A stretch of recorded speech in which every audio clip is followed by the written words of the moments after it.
Fighter is the next President of the United States, Kamala Harris. Thank you.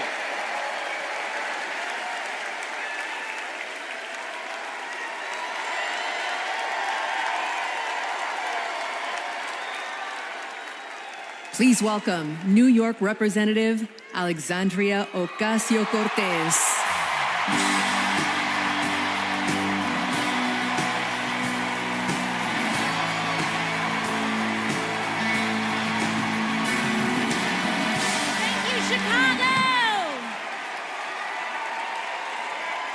Chicago, for your energy.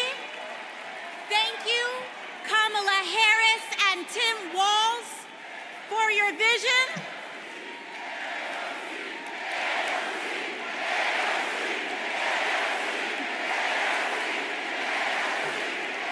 Thank you, thank you. Thank you. Thank you, Chicago, for your energy. Thank you, Kamala Harris and Tim Walz, for your vision. And thank you, Joe Biden, for your leadership.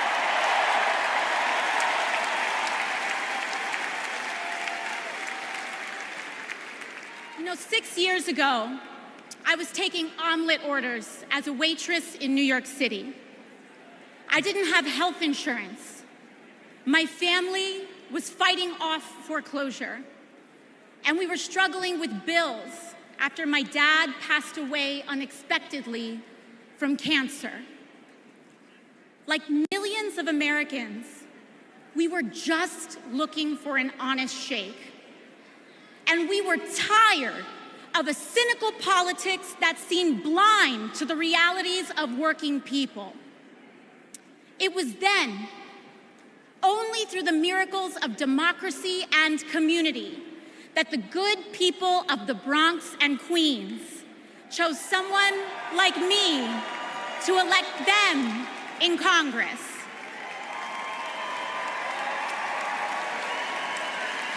And America, in my heart, I know from that same cloth of hope and aspiration, we will also elect Kamala Harris and Tim Walz as President and Vice President of the United States of America.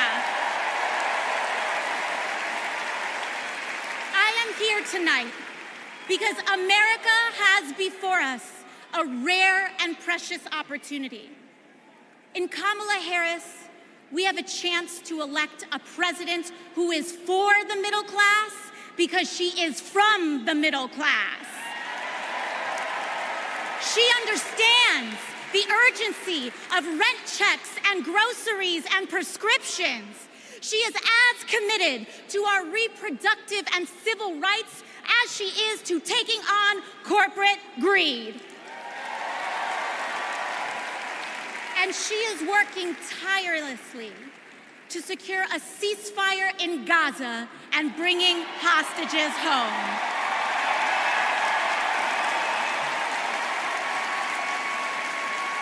In Kamala Harris, I see a leader who understands.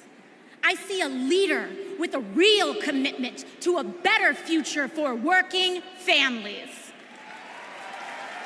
And Chicago, we have to help her win. Because we know that Donald Trump would sell this country for $1 if it meant lining his own pockets and greasing the palms of his Wall Street friends. And I, for one, am tired of hearing about how a two-bit union buster thinks of himself as more of a patriot than the woman who fights every single day to lift working people out from under the boots of greed, trampling on our way of life. The truth is, Don, you cannot love this country if you only fight for the wealthy and big business. To love this country is to fight for its people, all people, working people, everyday Americans like bartenders and factory workers and fast food cashiers who punch a clock and are on their feet all day in some of the toughest jobs out there. You know, ever since I got elected, Republicans have attacked me by saying that I should go back to bartending. But let me tell you, I'm happy to any day of the week because there is nothing wrong with working for a living.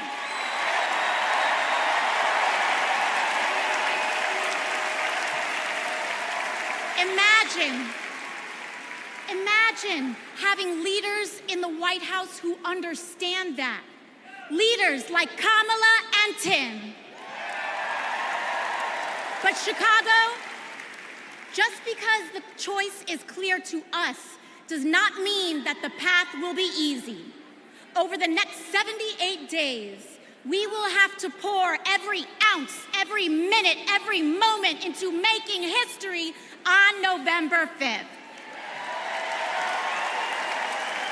But we cannot send Kamala and Tim to the White House alone. Together, we must also elect strong Democratic majorities in the House and in the Senate so that we can deliver on an ambitious agenda for the people. Because if you are a working parent trying to afford rent and childcare, Kamala is for you. If you are a senior who had to go back to work because your retirement didn't stretch far enough, Kamala is for you. If you're an immigrant family just starting your American story, Kamala is for you. America, when we knock on our neighbor's door, organize our communities, and elect Kamala Harris to the presidency on November 5th, we will send a loud message that the people of this nation will not go back. We choose a new path and open the door to a new day, one that is for the people and by the people. Thank you. Thank you very much. God bless. God bless you all.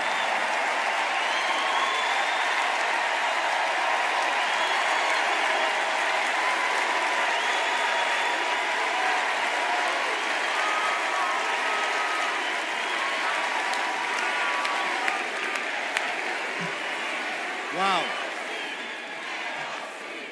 How about that AOC? Good Lord. So Kamala Harris's story begins in a middle-class neighborhood in the East Bay. Yeah. In a modest apartment above a nursery school, in a close-knit community where people looked out for one another, with a mother who instilled in Kamala Harris the core principles that have defined her life in public service. These are the experiences that made her the leader she is today.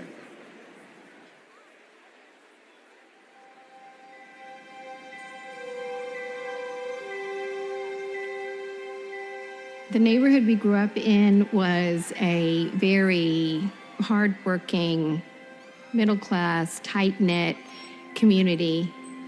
Families going to church on Sunday, kids playing in the front yard. Mommy got us these bright blue matching bikes with banana seats, and we were surrounded by caring adults. This neighborhood on Bancroft Way, we've spent so much time here. Behind me is where it all began. Her mom, Shamala, rented the apartment that was above the Shelton's nursery. So in the beginning, Mrs. Shelton used to babysit the girls. Shama was a single mom. Life was not easy for them, but she loved her daughters fiercely. Kamala herself says that her mom told her that she may be the first to do many things, but to make sure that she's not the last. She's always been that kind of person, A true leader. and very protective of her friends and her family. When Kamala was all of 4 years old, her best friend in kindergarten, Stacy Johnson, got into something with another kid on the playground. This one particular day, we had made some clay art, and this one boy in our class had taken mine for whatever reason and threw it on the ground, and it shattered. So Kamala, being very protective, just jumped in front of me and stood up to him. To me, that shows the kind of person that she has always been, to stand up to the bully and to stand up for the underdog and to stand up for what is right. Kamala carries the lessons of our mother, the fighting spirit of our mother, the compassion. And I have seen it over and over again in our growing up. When we were in high school, my sister's friend, Wanda, was being molested by a family member. And Kamala just jumped in. She wanted her to come and stay with us, and Mommy said, of course. That is Kamala. She can't help herself from standing up for people and standing up for what she thinks is right. She has been that way our whole lives. Being a protector is what led her to become a prosecutor. Looking back now, I could say it was her calling.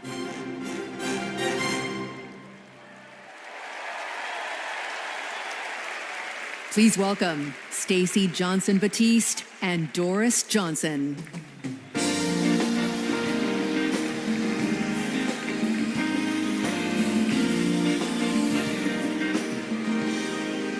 Good evening. I'm Stacy Johnson Batiste, and this is my mom, Doris Johnson. We are so excited and honored to be here with you. Kamala and I have known each other for a long time. We met at Burkwood Hedge School. We hit it off immediately and became each other's very first best friends. Our moms also became fast friends. And on weekends, we would pile into my 1966 Mustang, and Kamala's mom, Shamala, would sit in the front with me, and Kamala and Maya and Stacy would sit in the back, and off we would go to a movie or some adventure. My mom still has that Mustang. I do.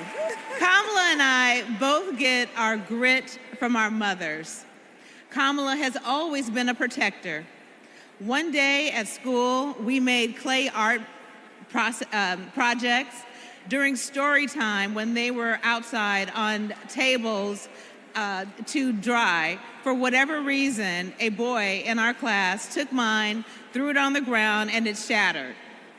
Kamala jumped in between him and me and said something that made him so mad, he picked up a rock or something and hit her on the head.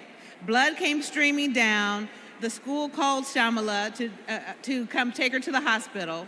The stitches she got left a scar over one of her eyes. She still has it. That's the kind of person Kamala has always been from the very beginning. Someone who doesn't hesitate to stand up for what's right, to take up for the underdog, and to stand up to bullies.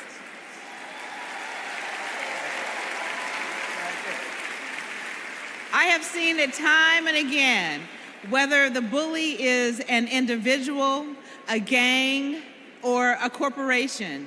She fights for all of us. Before we go, I know my mom has one more thing to say.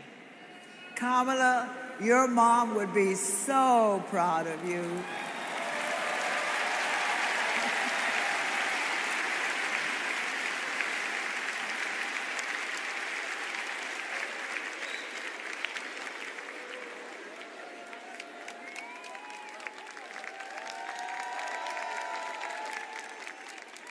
Please welcome former Secretary of State Hillary Clinton.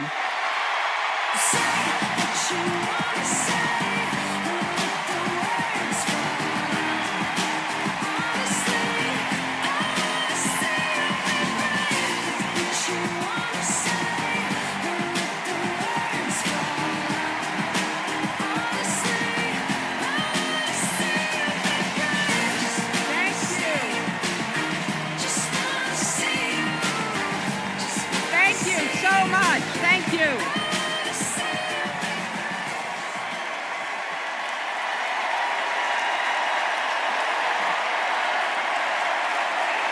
Thank you.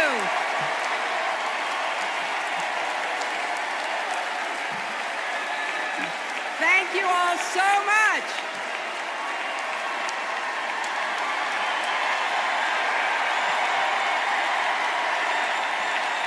Thank you.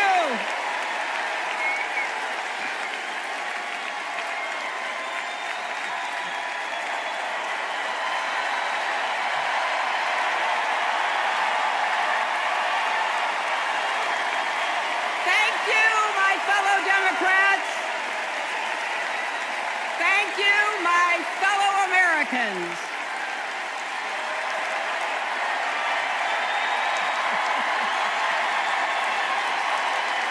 Thank you so much. You know,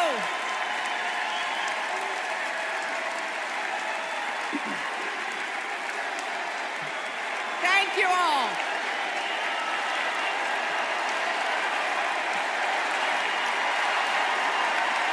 Thank you, thank you. Thank you, thank you. Thank you so much. Wow. There's a lot of energy in this room, just like there is across the country.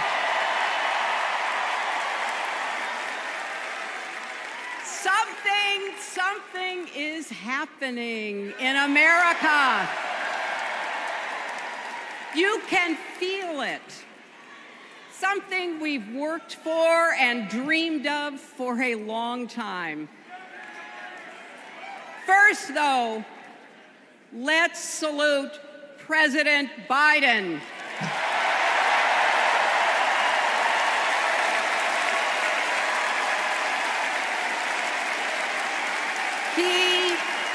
He has been democracy's champion at home and abroad. He brought dignity, decency, and competence back to the White House. And he showed what it means to be a true patriot. Thank you, Joe Biden, for your lifetime of service and leadership.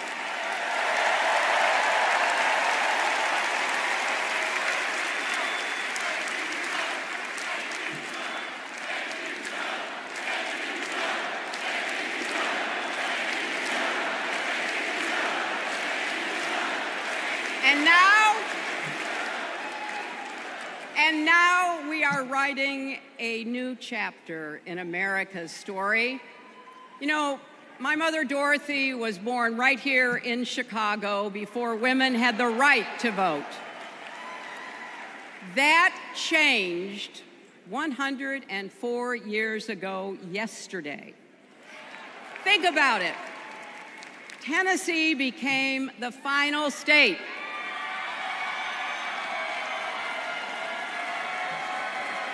to ratify the 19th Amendment to the Constitution. The state legislature was deadlocked until one lawmaker's mother, a widow who read 3 newspapers a day, sent a letter to her son. "No more delays," she wrote. "Give us the vote." And since that day, every generation has carried the torch forward. In 1972, a fearless Black Congresswoman named Shirley Chisholm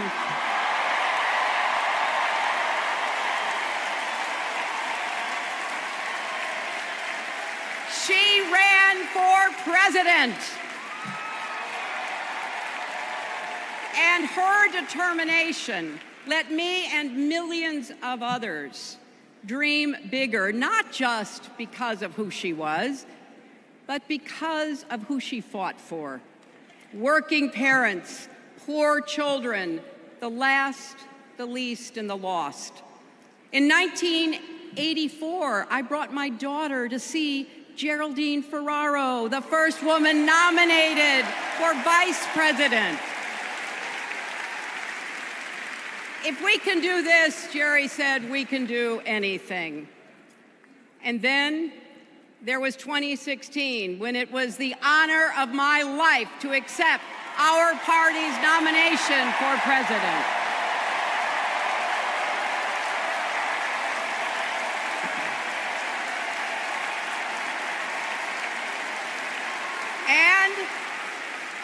And nearly 66 million Americans voted for a future where there are no ceilings on our dreams.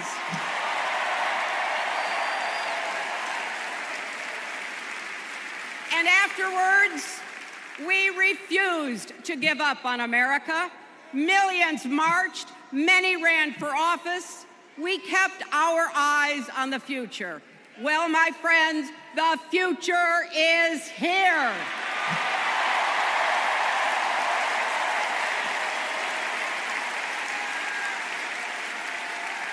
I wish my mother and Kamala's mother could see us.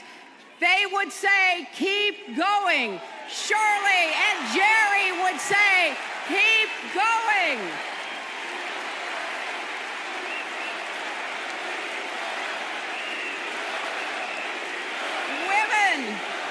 Women fighting for reproductive health care are saying, keep going. Families building better lives, parents stretching to afford child care, young people struggling to pay their rent. They're all asking us to keep going. So, with faith in each other and joy in our hearts, let's send Kamala Harris and Tim Walz to the White House.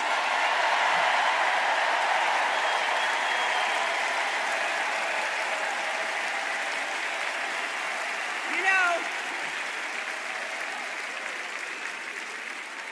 the story of my life and the history of our country is that progress is possible, but not guaranteed.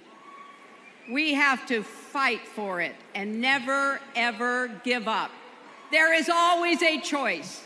Do we push forward or pull back? Come together as we the people, or split into us versus them? That's the choice we face in this election. Kamala has the character, experience, and vision to lead us forward.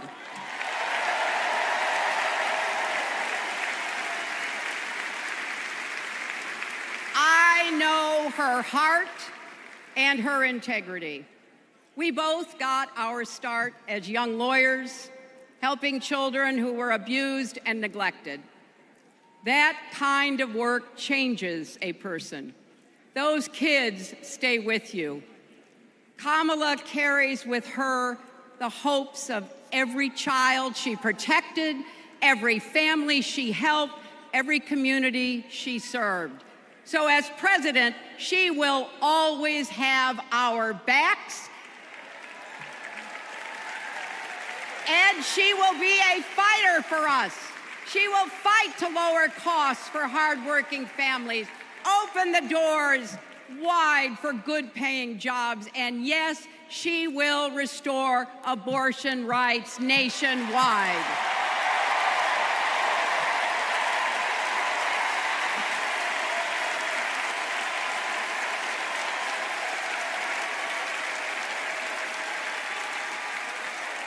As a prosecutor, Kamala locked up murderers and drug traffickers. She will never rest in defense of our freedom and safety. Donald Trump fell asleep at his own trial, and when he woke up, he made his own kind of history, the first person to run for president with 34 felony convictions.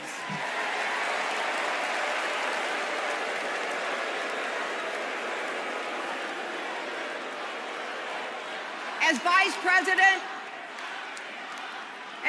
President, Kamala sat in the Situation Room.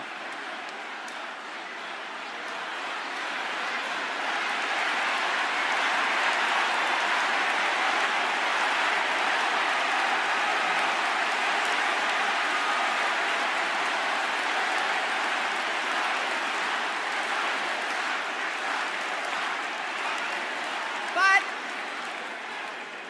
we also know, as Vice President, Kamala sat in the Situation Room and stood for America's values. I know what it takes, and I can tell you, as Commander-in-Chief, Kamala won't disrespect our military and our veterans.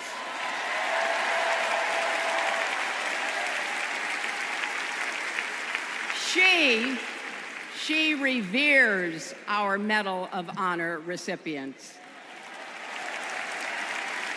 She won't be sending love letters to dictators. She will defend democracy and our Constitution and will protect America from enemies, foreign and domestic.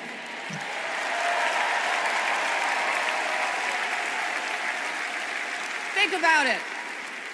The Constitution says the president's job is to take care that the laws be faithfully executed. Those are the words of our founders. Take care. Just look at the candidates. Kamala cares about kids and families, cares about America. Donald only cares about himself. On her first day in court, Kamala said 5 words that still guide her. Kamala Harris, for the people. That is something that Donald Trump will never understand. So it is no surprise, is it, that he is lying about Kamala's record. He's mocking her name and her laugh. Sounds familiar. But we have him on the run now.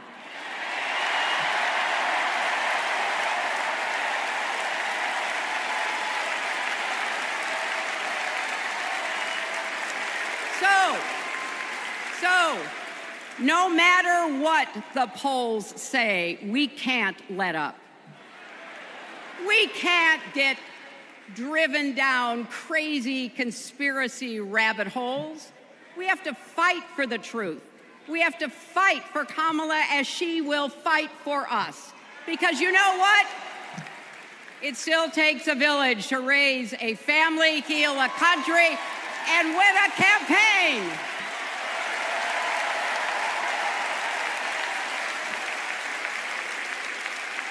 And America needs every one of us, our energy, our talents, our dreams.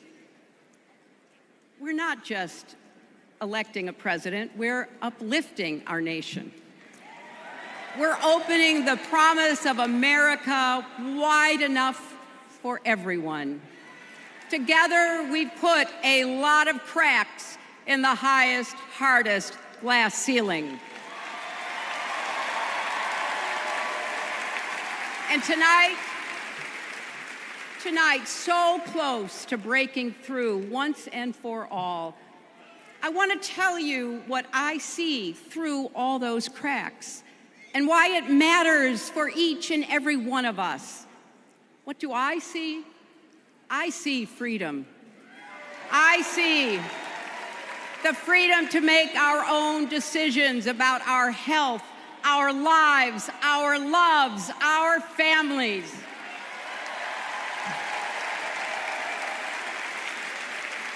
the freedom to work with dignity and prosper, to worship as we choose or not, to speak our minds freely and honestly. I see freedom from fear and intimidation, from violence and injustice, from chaos and corruption.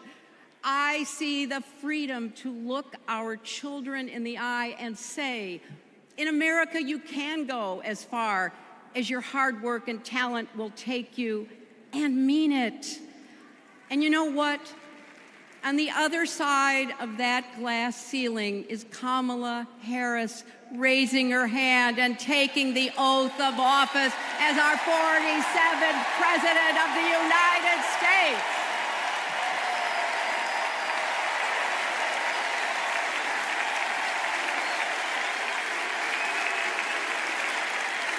Because, my friends, when a barrier falls for one of us, it falls. It falls and clears the way for all of us. So for the next 78 days, we need to work harder than we ever have. We need to beat back the dangers that Trump and his allies pose to the rule of law and our way of life. Don't get distracted or complacent. Talk to your friends and neighbors. Volunteer. Be proud champions for the truth and for the country that we all love.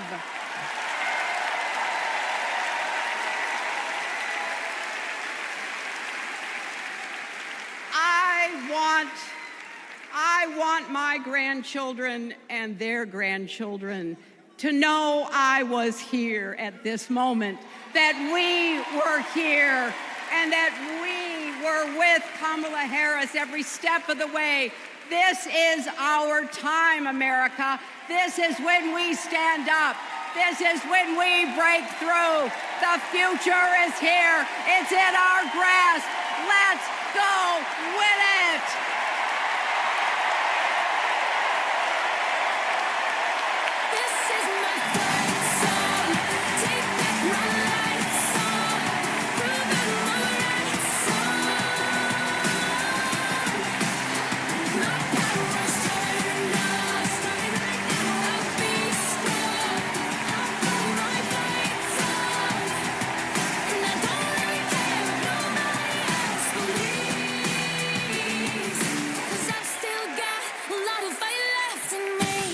I think it's fair to say that we all stand on the shoulders of Hillary Clinton. So, I'm just checking. Are you ready to join this fight yet?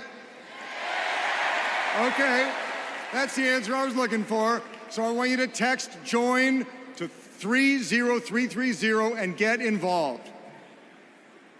Now, what does fighting for the people exactly look like? Let's go back to 2011 when Kamala Harris was Attorney General of California. The housing crisis had devastated American families, and the big banks had forced Californians out of their homes. Well, Kamala Harris stood up to those banks, and she secured a $20 billion settlement for California families. That is fighting for the people. And that is something that our next speaker knows all about. Please welcome the fearless fighter from South Carolina, Congressman Jim Clyburn.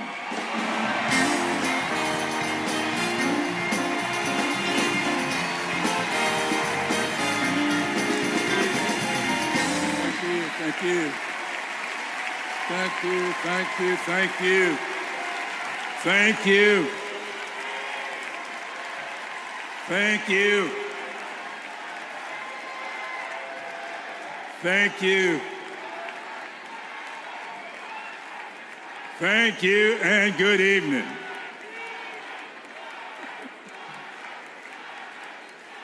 Thank you, South Carolina. Thank you.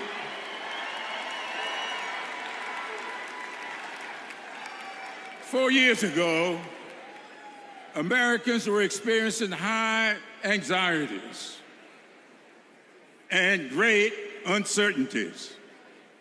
a deadly virus raged, schools closed, businesses shuttered. Donald Trump mismanaged the crisis from day one, looking out for himself instead of the country. The American people responded to the crisis in leadership by electing new leaders. Thanks to Joe Biden and Kamala Harris, we reopened our schools, brought back our businesses, and restored our faith in the American can-do spirit. Thanks to Joe and Kamala, we reduced the price of prescription drugs, repaired roads and bridges, and replaced lead pipes. Thanks to Joe and Kamala, we are honoring our heroes in uniform and expanded benefits to over 1 million veterans. Thanks to Joe and Kamala, Make It in America is no longer just a slogan, but a movement that is bringing millions of manufacturing jobs back to America. For President Biden's lifetime of achievement in service of his country, we owe him a great debt of gratitude.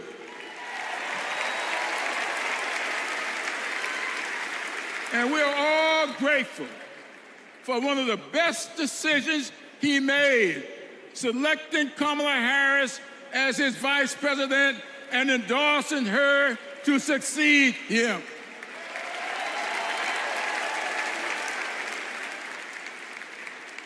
I often say that we are but the sum of our experiences.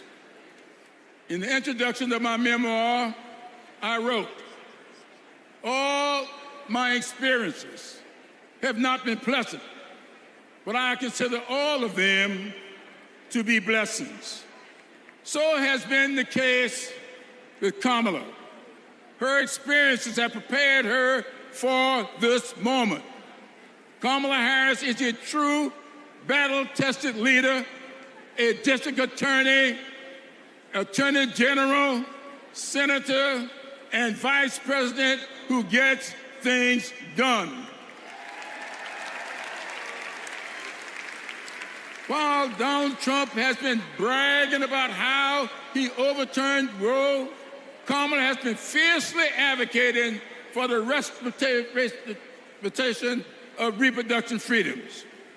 While Trump has been looking out for himself and his billionaire buddies, Kamala has been fighting to lower costs for all Americans. And while Trump falsely pleads ignorance of Project 2025, which in my opinion is Jim Crow 2.0, Kamala has been offering the American people enlightened proposals and visionary leadership.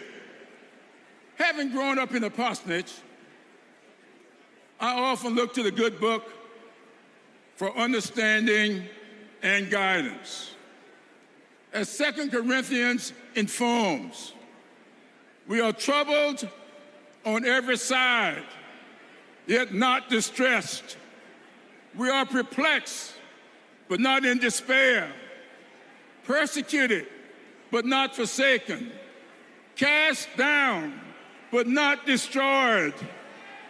Our great democracy has been tested, and so has the basic goodness of the American people.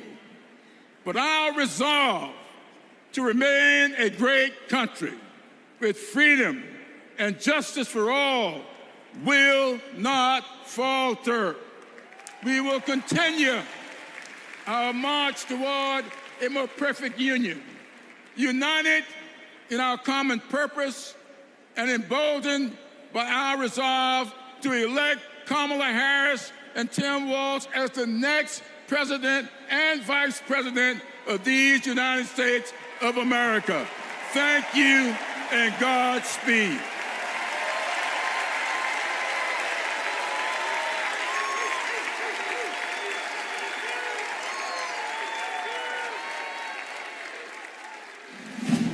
In the criminal justice system, the people are represented by two separate yet equally important groups: the police who investigate crime and the district attorneys who prosecute the offenders. This is the story of Donald Trump. His entire life, Trump has believed he's above the law, that no one would ever dare hold him accountable. He lies, he rips off workers, he sexually abuses women. And when you're a star, they let you do it. You can do anything. He cheats in business. He cheated on his wife with a porn star and paid her off so the American people wouldn't find out during an election. But in the criminal justice system, ordinary Americans have had the courage to find him accountable, time and time again. Guilty. Guilty. Guilty. Donald Trump guilty on all 34 felony counts. For the first time in history, we have a convicted felon running for president. And to take on this case, we need a president who has spent her life prosecuting perpetrators like Donald Trump. He tried overturning Georgia's free and fair election. I just want to find 11,780 votes. He's tried to escape any responsibility for instigating the January 6th attack on our Capitol. We're going to walk down to the Capitol, and I'll be there with you. And if elected, Trump has promised to overturn laws that would keep him accountable and exact retribution on anyone he considers an enemy, even warning of a bloodbath if he doesn't get his way. So we, the people, have a chance to render our own verdict on Donald Trump. We are the jury he most fears. When we vote this November, we vote for justice, accountability, and the rule of law that keeps America free.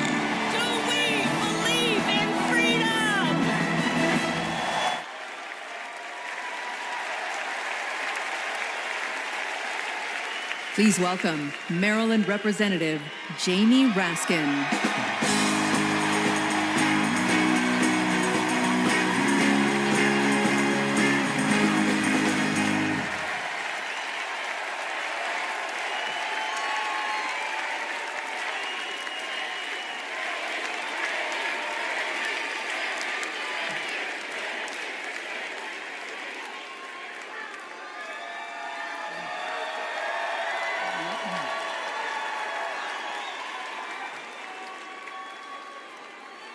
Hello, America.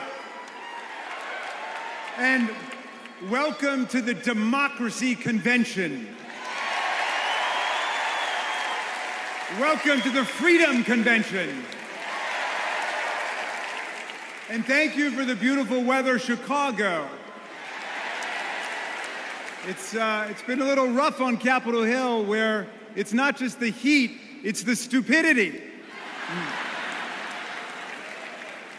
Now, we meet in this great city tonight where Abraham Lincoln was nominated in 1860 to save the Union from fanatical insurrectionists, and where Franklin D. Roosevelt was renominated by Democrats in 1940 to defeat fascist dictators.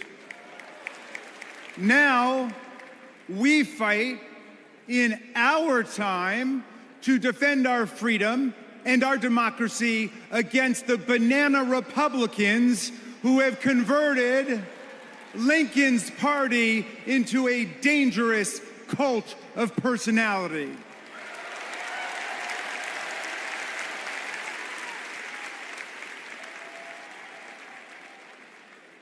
You know, I'll never forget the pounding on the doors of the House chamber on January 6th, or the screams to follow. Hundreds of our police officers taunted and attacked, 140 of them wounded by extremists wielding baseball bats, steel pipes, even American flags. 5 people died that day, and 4 more of our officers took their own lives in the days and weeks to come. All of this after Trump was defeated by more than 7 million votes by the great Joe Biden.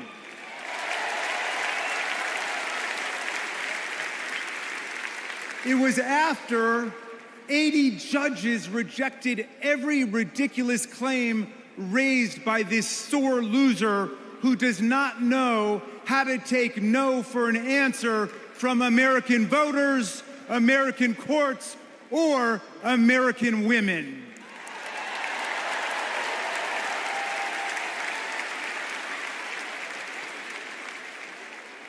Remember what the mob chanted as they stormed the Capitol and injured our officers?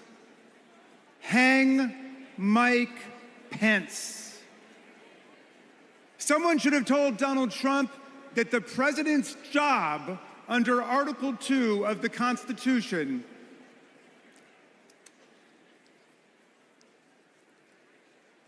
Someone should have told Donald Trump that the president's job under Article 2 of the Constitution is to take care that the laws are faithfully executed, not that the vice president is executed.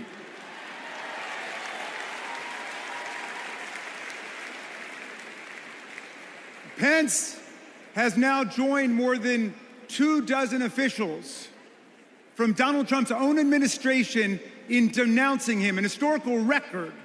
And Pence is the first vice president in more than 2 centuries not to support the president he served with in a general election. And by the way, J.D. Vance, do you understand why there was a sudden job opening for running mate on the GOP ticket? They tried to kill your predecessor. They tried to kill him because he would not follow Trump's plan to destroy and nullify the votes of millions of Americans. Your votes, Pennsylvania. Your votes, Michigan. Your votes, Georgia, Nevada, Arizona. Are we going to go back to the days of election suppression and violent insurrection?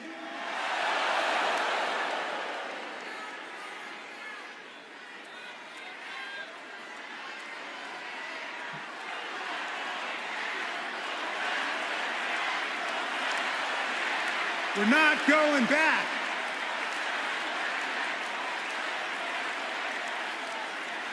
Well, look, 1 week after that beautiful day, as Trump calls it, the Republicans, 10 Republicans, joined all of the Democrats to impeach Trump for the worst high crime and misdemeanor ever committed by a president, inciting insurrection against our own Constitution. Make no mistake, a man who uses fraud, theft, and violence to take power will commit any crime to keep it. And now Trump's promising to pardon hundreds of his fellow criminal convicts and insurrectionists. He calls for, quote, the termination of all rules, regulations, and articles, even those in the Constitution. My friends, are we the people going to let Donald Trump terminate our Constitution and obliterate the blessings of liberty for our posterity? That's right, we're going to elect Kamala Harris. We're going to elect the career prosecutor and inspiring public servant and Coach Walz. And we're going to defeat Donald Trump, the career criminal and incorrigible recidivist con man, and his pet chameleon, J.D. Vance.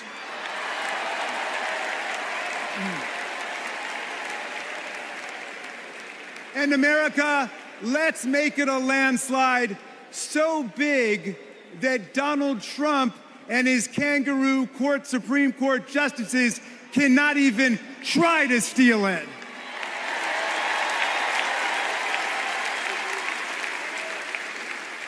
Let's make every vote count. Let's make sure every vote is counted. Let's let freedom ring, and let's let democracy work in America.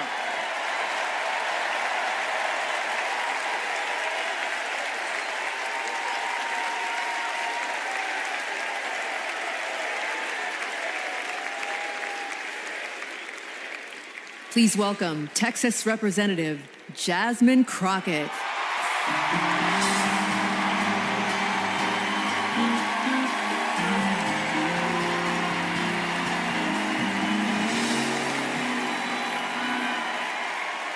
Well, good evening, America!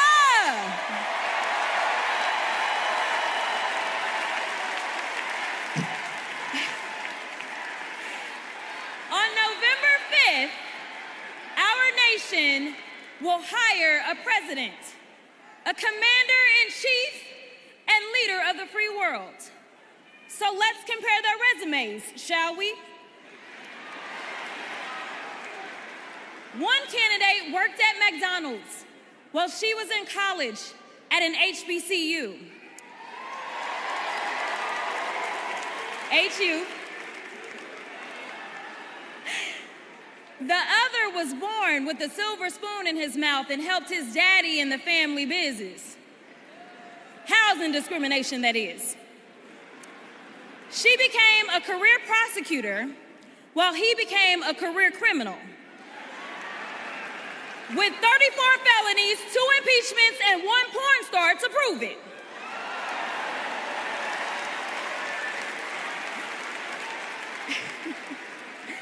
Her entire career as an elected district attorney, attorney general, and senator, she's always worked for one client, the people. Meanwhile, he's a 78-year-old, lifelong predator, fraudster, and cheat, known for inciting violent mobs. Listen, y'all. He's only looked out for one person, himself. As women are dying, he is bragging about overturning Roe. And y'all know I come from Texas. And right now in Texas, come on, Texas. But right now in Texas, they want to institute the death penalty. That is a problem. While Kamala Harris is fighting for our reproductive rights to be restored. She is also the leader we need on the global stage. She helped secure the release of Americans wrongfully detained in Russia. At the same time, he cozies up to his role model, Vladimir Putin, and MAGA holds legislation hostage here at home, critical resources to secure the border, military aid to Ukraine, and even the Farm Bill. She's lived the American dream while he's been America's nightmare.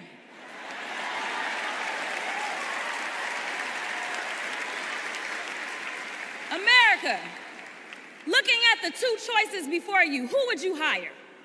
Donald Trump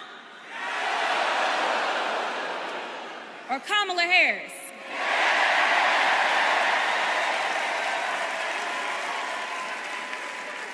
Kamala Harris has a resume. Donald Trump has a rap sheet.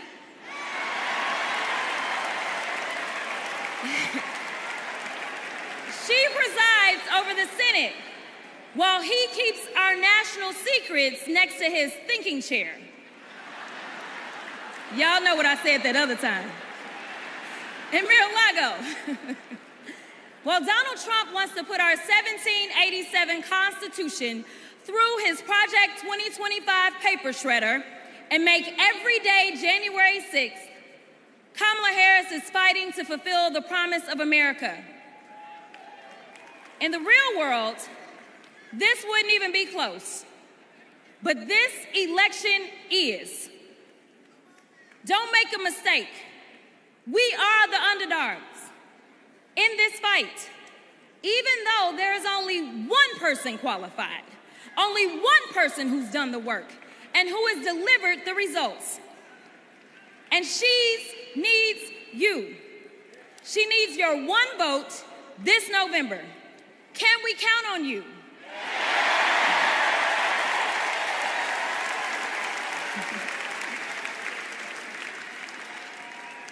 Some of you know a little bit of my history, some of you don't, so let me tell you. I was a public defender.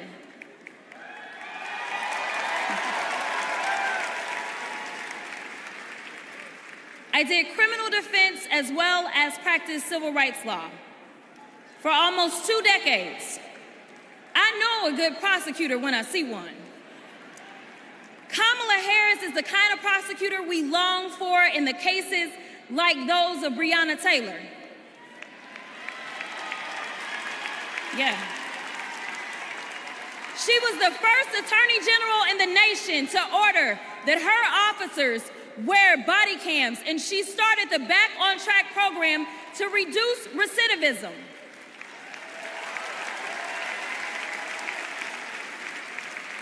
Listen, y'all, she did all these things because she genuinely cares about people. She sees each person as just that, a person, not a statistic. She's proven that since the first day she stepped into a courtroom and said what y'all already heard Hillary say, I did not copy out for her speech. I just want y'all to know. She walked into that courtroom and said, Kamala Harris for the people. And she meant that.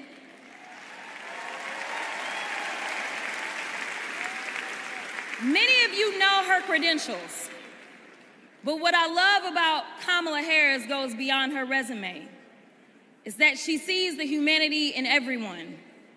She's the only candidate in this race who is capable of empathy. When I first got to Congress, I wasn't sure I made the right decision. The Chaos Caucus couldn't elect a speaker, and the Oversight Committee was unhinged. I was going through all of this when I visited the Vice President's residence for the first time. As I approached Vice President Harris for our official photo, she turned to me and asked, "What's wrong?" Mind you, we'd never met, but she saw right through me. She saw the distress. I immediately began crying.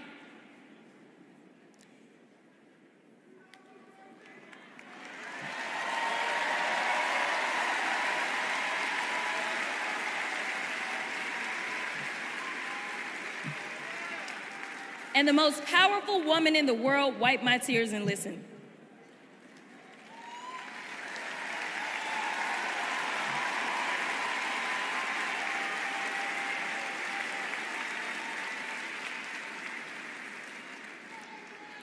It's so hard for me to tell this story. She then said, among other things, "You are exactly where God wants you.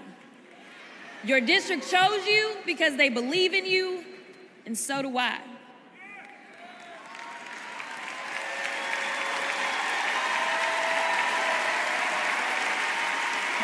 I'm gonna stop. Okay. The next month, I went viral for the first of many times to come for hitting Republicans with a dose of their own medicine. That brief but impactful interaction gave me my legislative legs, and I've been running ever since.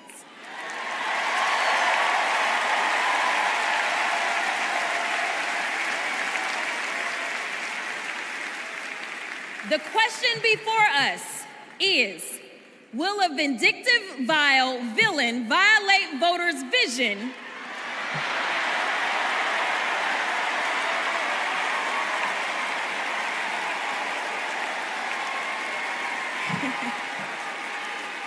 for a better America or not?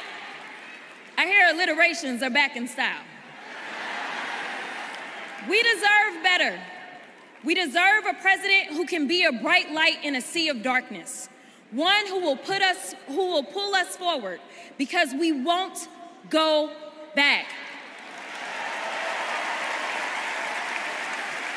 Amanda Gorman said it best.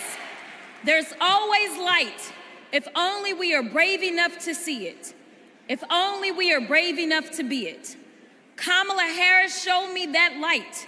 And America, when she is our president, together we will shine as that beacon of hope and freedom around the world once more. God bless y'all.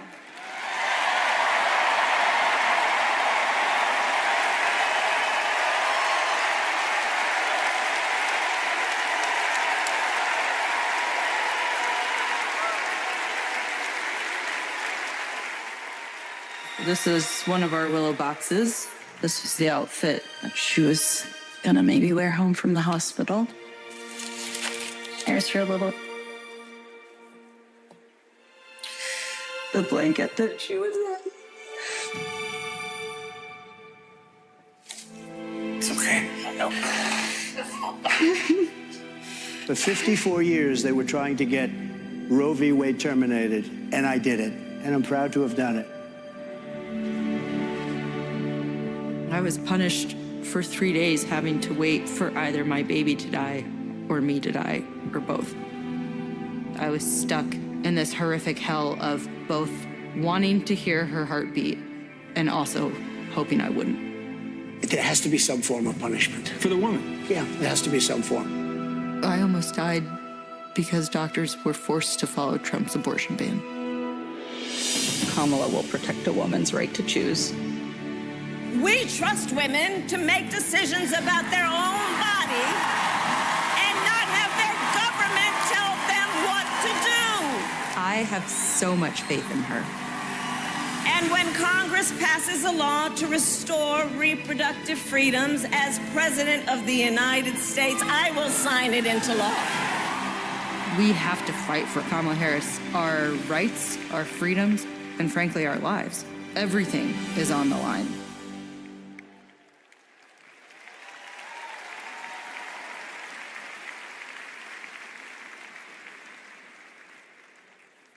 When you're expecting a baby, packing for the hospital should be a joyful moment. For us, it was different.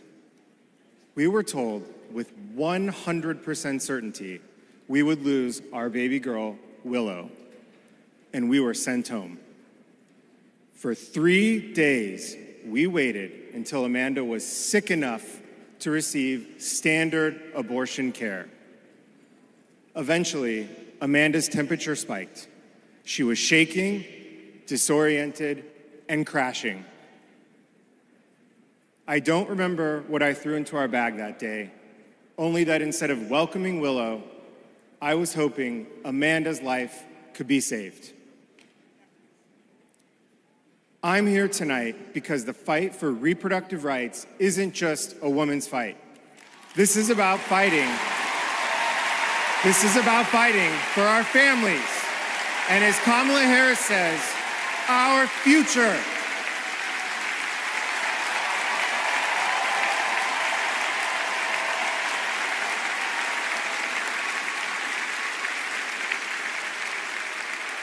Every time I share our story, my heart breaks. For the baby girl we wanted desperately, for the doctors and nurses who couldn't help me deliver her safely, for Josh, who feared he would lose me too. But I was lucky. I lived. So I'll continue sharing our story, standing with women and families across the country. Today, because of Donald Trump, more than 1 in 3 women of reproductive age in America lives under an abortion ban.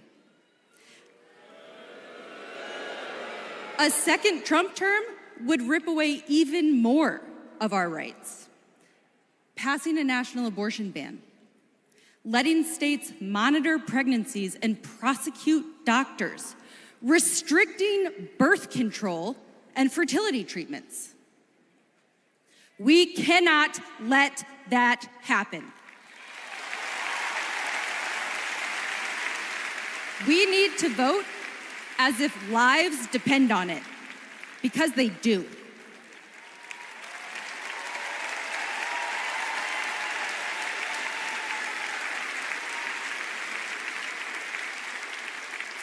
2 years ago, my husband and I were expecting our second child.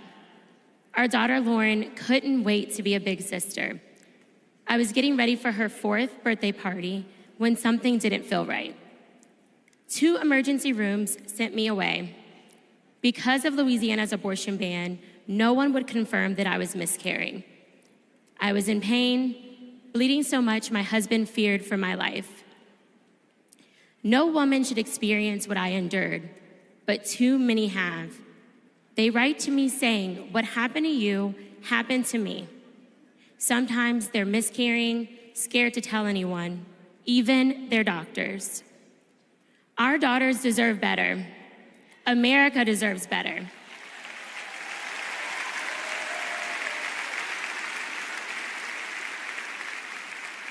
Kamala Harris and Tim Walz will fight for reproductive rights and our freedom and our shared future.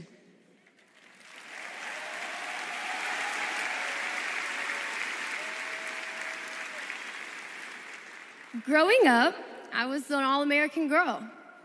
Varsity soccer captain, cheerleading captain, homecoming queen, and survivor.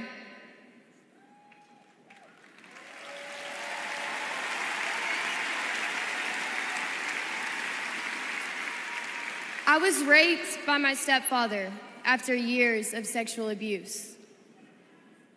At age 12, I took my first pregnancy test, and it was positive.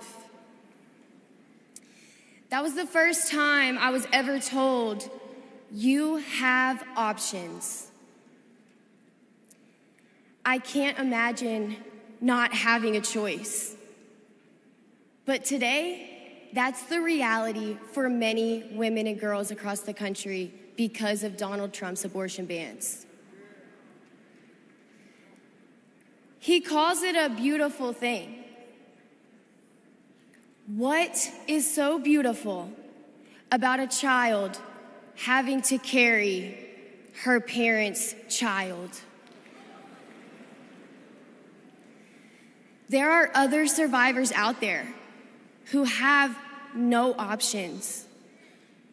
And I want you to know that we see you. We hear you.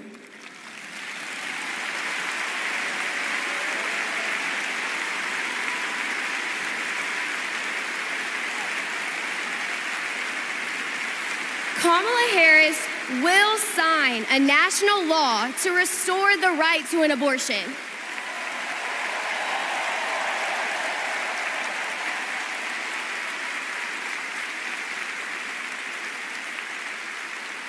She will fight for every woman and every girl, even those who are not fighting for her.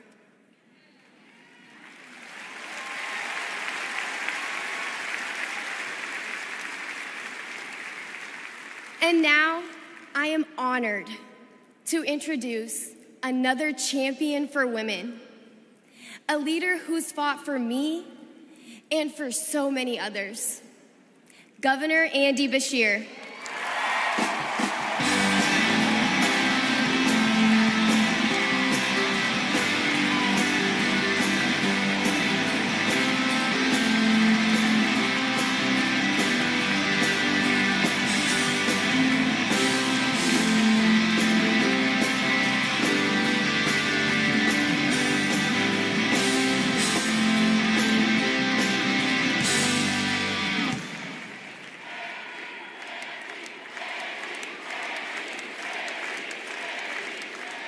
Hadley Duvall is one of the bravest people I've ever met.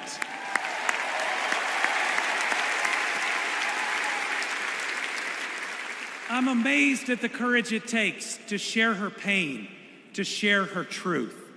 Yet Donald Trump brags about tearing a constitutional right away from Hadley and every other woman and girl in our country. That's why we must tear away any chance he can ever be president ever again.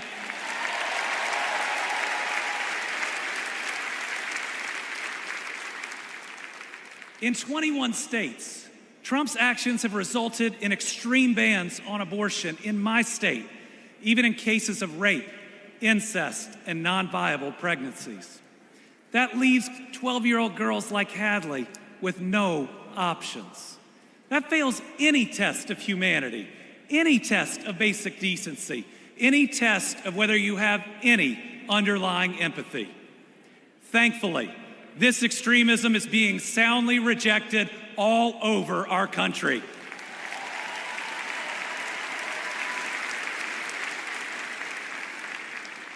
In Kentucky, we put reproductive freedom on the ballot last November, and I beat Donald Trump and Mitch McConnell's hand-picked candidate by more than 5 percentage points.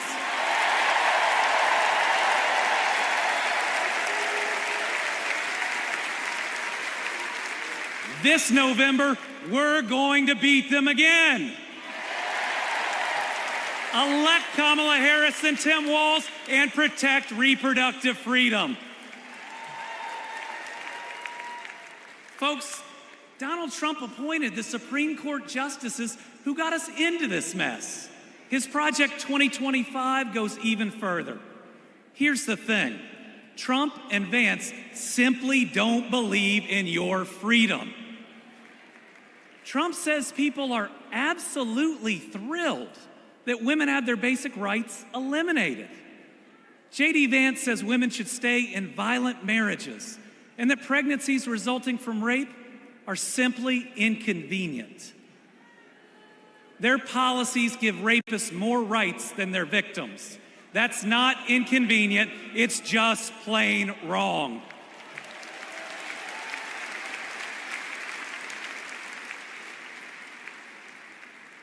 And a woman grieving a non-viable pregnancy shouldn't be required to carry it to term just to listen to her child die or to hear no sound at all.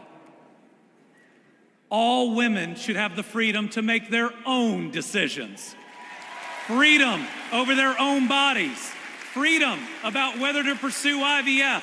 Freedom about whether to have children at all.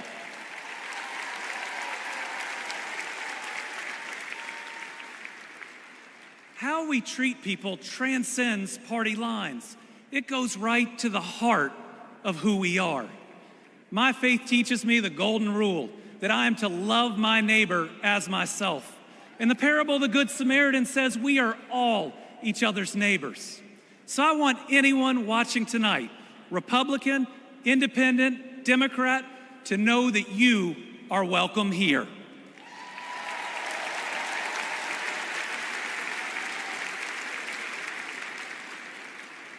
We believe in America where we live out our values, end anger politics once and for all, and move beyond this us versus them by remembering we are all Americans.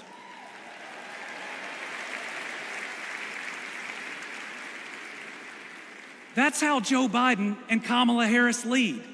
They both called to ask how they could help Kentucky in recovering from natural disasters. They helped us improve our roads, our bridges, and invested in our people.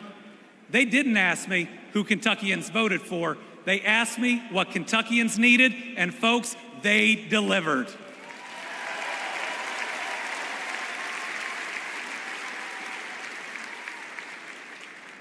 Kamala Harris gets it. She knows we must move beyond anger, extremism, and division, that everyone has dignity and deserves respect. America, we're going to win.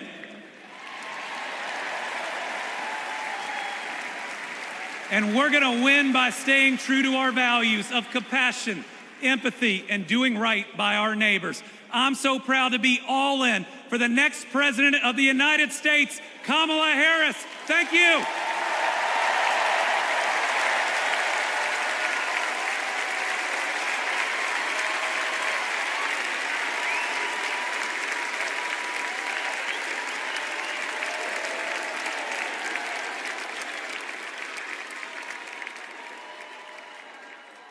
Please welcome Georgia Senator Raphael Warnock.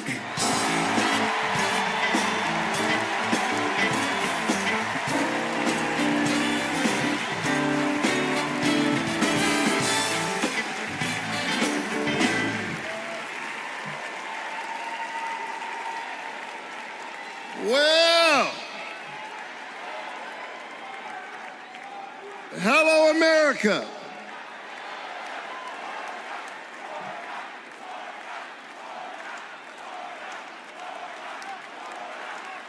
Thank you so very much. On January 5th, 2021, the people of Georgia did an amazing thing.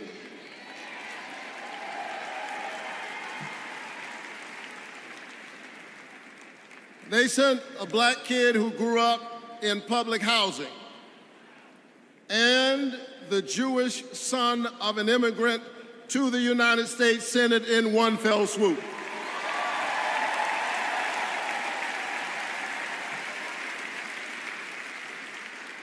And among those Georgians was my then 82-year-old mother. She grew up in Waycross, Georgia. Do you know where that is? It's Waycross, Georgia. She grew up in Waycross, Georgia, where she picked other people's cotton and other people's tobacco.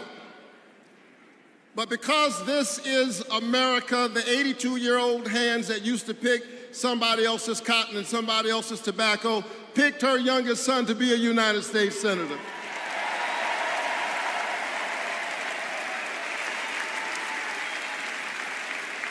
This is my America. Thank you, Mom. Thank you, Georgia. Thank you, America, for raising your voice and using your vote. A vote is a kind of prayer for the world we desire for ourselves and for our children, and our prayers are stronger when we pray together. And so together we flipped the Senate, held the House, and we sent Joe Biden and Kamala Harris to the White House.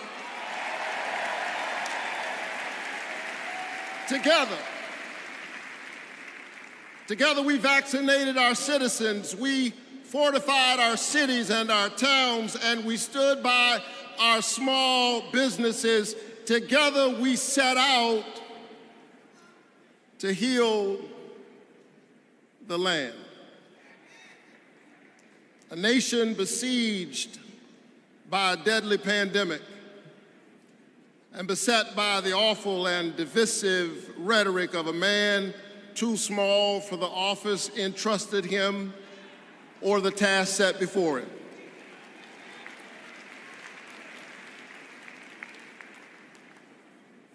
The day after my January 5th election, he instigated an insurrection, a violent assault on our nation's capital and the peaceful transfer of power, all driven by the big lie. But behind the big lie was an even bigger lie. It is the lie that this increasingly diverse American electorate does not get to determine the future of the country. The lie and the logic of January 6th is a sickness. It is a kind of cancer that then metastasized into dozens of voter suppression laws all across our country. And we must be vigilant tonight because these anti-democratic forces are at work right now in Georgia and all across our country. And the question is, who will heal the land? And so here we are, America. Are you ready? Are you ready to stand up in this moral moment? Stand up for the best in the American covenant.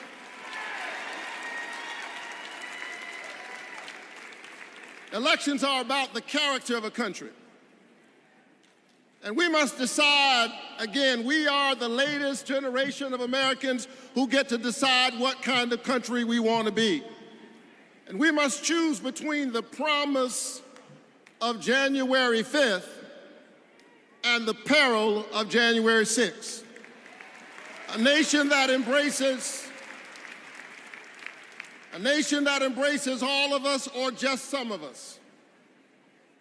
Donald Trump's America is the America of January 6th. People who have no vision traffic in division. He does not know how to lead us, and so he wants to divide us. America, make no mistake, Donald Trump is a plague on the American conscience.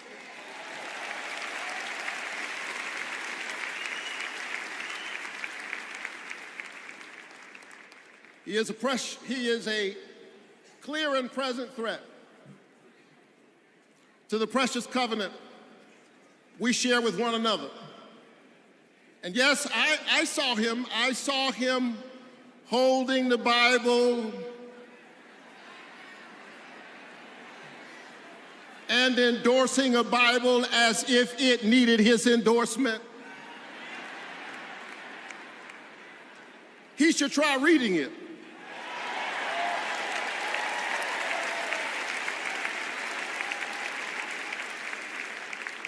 It says, do justice, love kindness, and walk humbly with your God. He should try reading it. It says, love your neighbor as yourself. It says, inasmuch as you've done it unto the least of these, you have done it also unto me.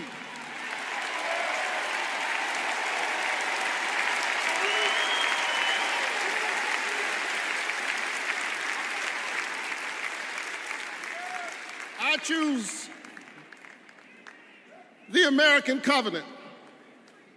E pluribus unum, out of many one. I choose January 5th. I choose a nation that provides a path for ordinary people and gives every child a chance.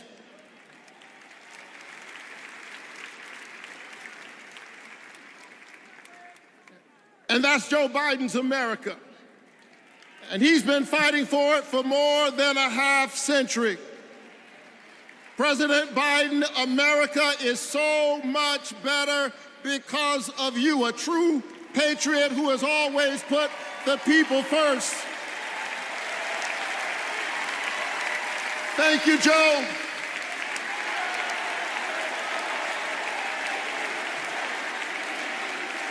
Thank you, Joe.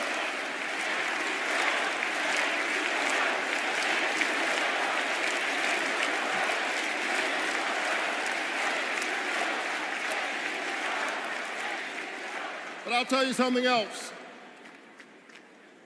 Not only is that Joe Biden's America, that's Kamala Harris's America.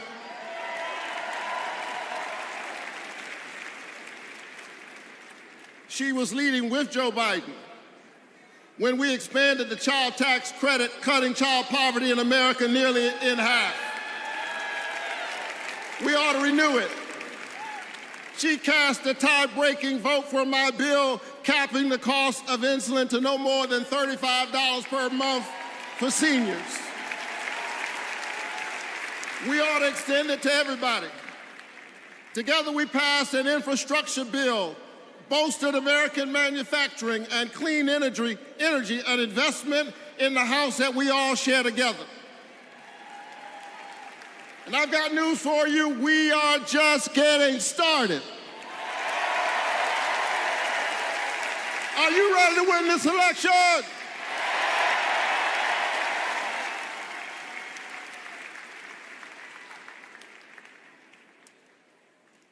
Kamala Harris and Tim Walz represent the new way forward. We're not going back.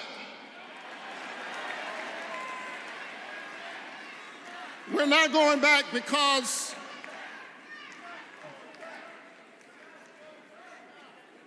we are the United States of America. We always dream about the future. And so forward on women's reproductive rights, because we believe that a patient's room is too small and cramped a space for a woman, her doctor, and the United States government. That's too many people in the room.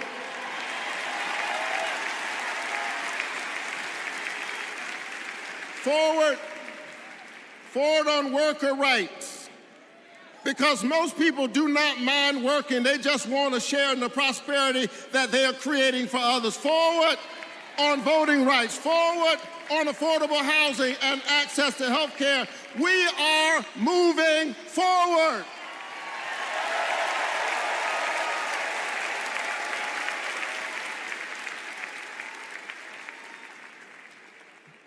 And so I'm inspired tonight. I'm inspired by all of you. I'm inspired by the resilience of an American spirit that has rebounded from the pandemic and is holding at bay the forces that are trying to divide us. And I'm inspired tonight by the memory of my late father, a preacher and a junk man. Monday through Friday, he lifted old broken cars and put them on the back of an old rig. But on Sunday morning, the man who lifted broken cars lifted broken people whom other people had discarded and told them that they were God's somebody.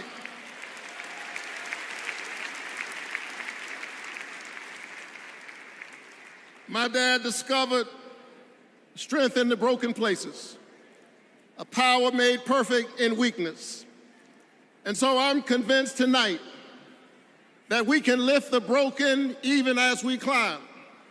I'm convinced tonight that we can heal sick bodies. We can heal the wounds that divide us. We can heal a planet in peril. We can heal the land.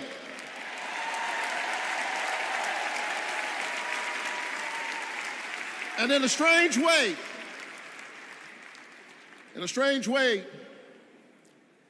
the pandemic taught us how. A contagious airborne disease means that I have a personal stake in the health of my neighbor. If she's sick, I may get sick also. Her health care is good for my health.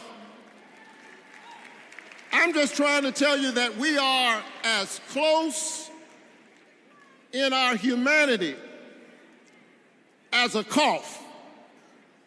I need my neighbor's children to be okay so that my children will be okay. I need all of my neighbor's children to be okay. Poor inner city children in Atlanta and poor children of Appalachia. I need the poor children of Israel and the poor children of Gaza. I need Israelis and Palestinians. I need those in the Congo, those in Haiti, those in Ukraine. I need American children on both sides of the track to be okay.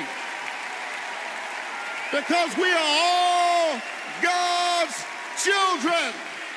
And so let's stand together. Let's work together. Let's organize together. Let's pray together. Let's stand together. Let's heal the land. God bless you. Keep the faith and keep looking up.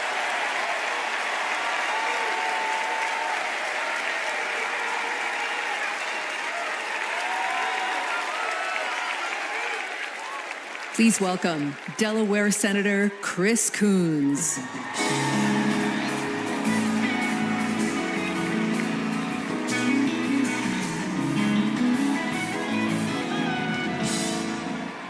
Good evening, folks. Good evening, America. Good evening, Chicago. Are there any Democrats in the room tonight? Folks, we are on the verge of making history. We are on the verge of an historic election. And I want to talk with you for just a few minutes about my dear friend, our president, Joe Biden. Joe Biden's mom had a saying: "You are defined by your courage, and you are redeemed by your loyalty." 4 years ago, I had the honor of helping introduce Joe Biden to our national convention. I spoke about Joe's faith, his love of family, his determination to restore the soul of our nation. Back in 2020, America was nearly flat on our back from a deadly pandemic, an economic collapse, and then in January, an assault on our democracy. All of this, because the drama and chaos of our former president had knocked us down. But folks, Joe Biden's courage, Joe Biden's faith in us, Joe Biden's determination to heal the soul of our nation gave us hope and gave us confidence. Someone who has himself been knocked down by life time and again. Joe Biden knows the grit and determination of the American people. He believed in us, and Joe Biden helped us get back up again.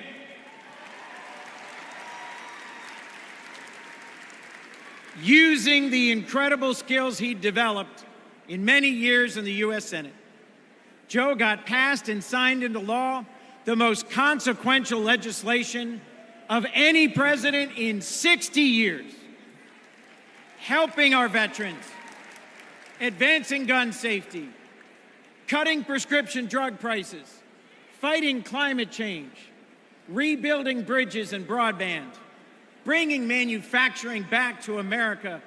Together, Joe and Kamala helped rebuild our economy from the middle up, from the bottom up, and the middle out, not from the top down. And they made our families safer and our country stronger at home and abroad. Today, we are so much better off because they believed in us, in our democracy. And our incredible First Lady, Jill Biden, our incredible First Lady, Jill Biden, our incredible First Lady, Jill Biden, was at Joe's side every step of the way, fighting for education, advancing the cancer moonshot, determined to improve women's health care, honoring military families. Joe and Jill, together, you have done so much for us, and there's so much more you will do and we can do together. Mr. President, thank you. Thank you for elevating a great leader in Kamala Harris.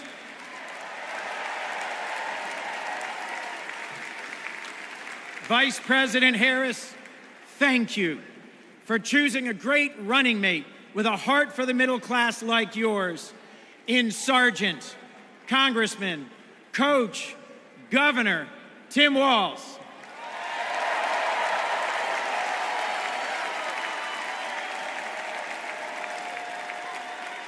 I have hope. Do you? I have hope. Do you? I have hope. Do you? And it is in no small part because of Joe Biden. I have never known a more compassionate man than Joe Biden. I have never known a man who has taken from his own loss and his own faith and delivered so much for the future of so many others. Mr. President,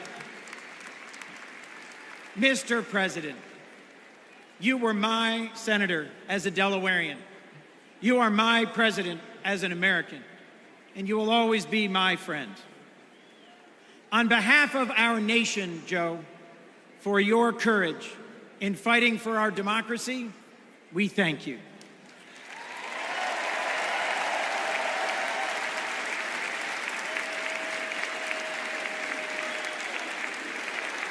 On behalf of our Democratic Party, for your loyalty in fighting for our democratic values, we thank you.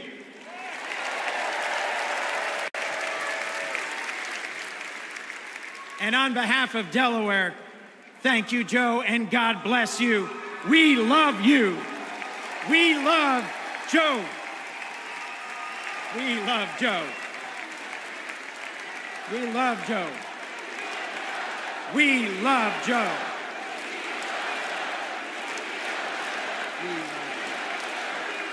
Thank you all. We love Joe. God bless you, and thank you very much.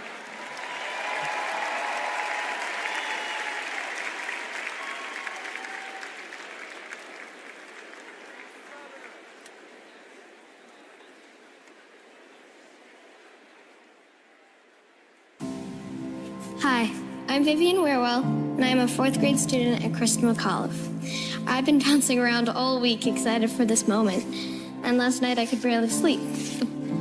I remember the day that we heard that President Biden had won, and the whole neighborhood started celebrating. So when I heard you were coming, I really wanted to meet you. I adore you because you embrace change from my generation and the ones to come. I look up to you.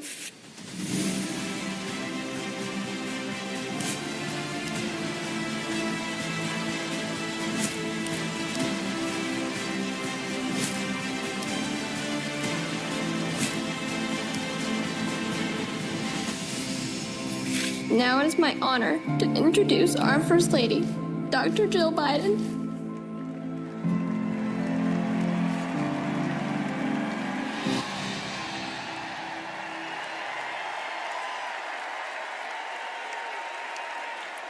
Please welcome First Lady of the United States, Jill Biden.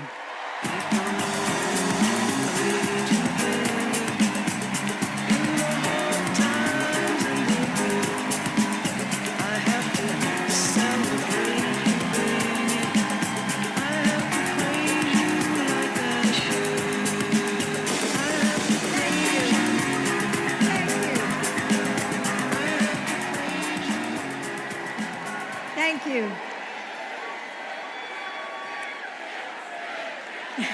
Thank you.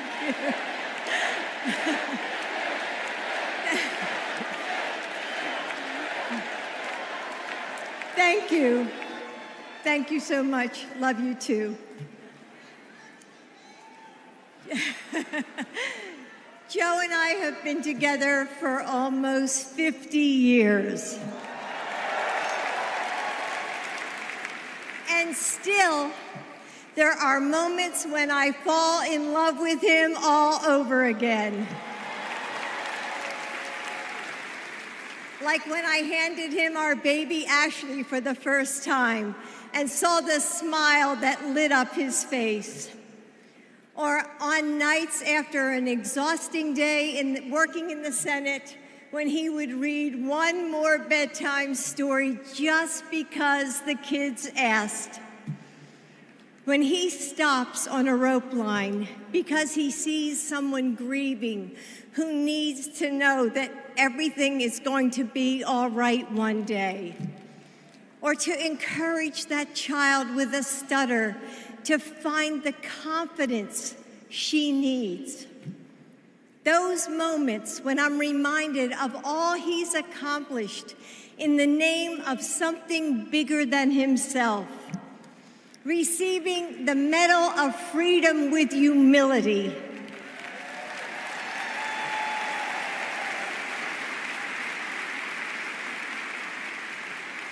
Placing his hand on our family Bible to take his oath of office.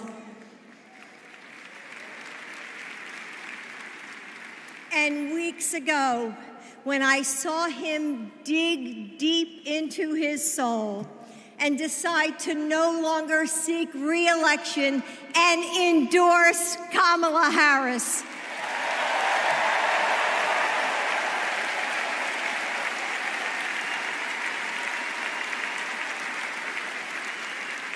With faith and conviction, Joe knows that our nation's strength doesn't come from intimidation or cruelty.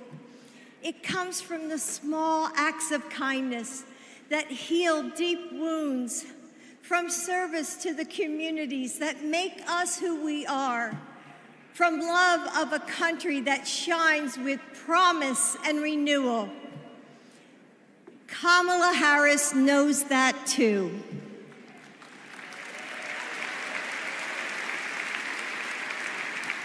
Our son, Beau, first worked with Kamala when he was Attorney General of Delaware. He told me at the dinner table one night, "Mom, she's special, someone to keep your eye on." And he was right. Joe and I know Kamala. We have seen her courage, her determination, and her leadership up close.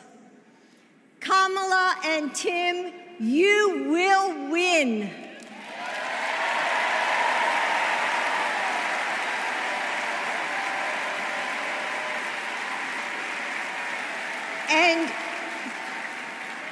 And you are inspiring a new generation. We are all a part of something bigger than ourselves, and we are stronger than we know. The future of our country is in the hands of those in this room and all of you watching at home.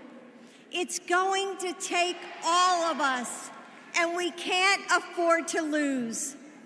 With faith in each other, hope for a brighter future, and love for our country, we will fight and we will win together. Thank you. Thank you.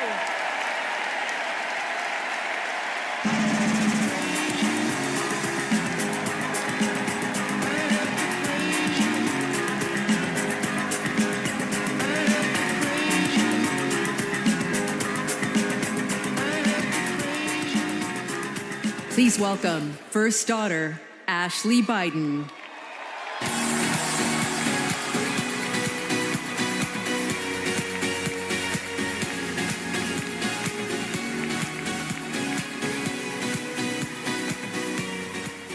Good evening.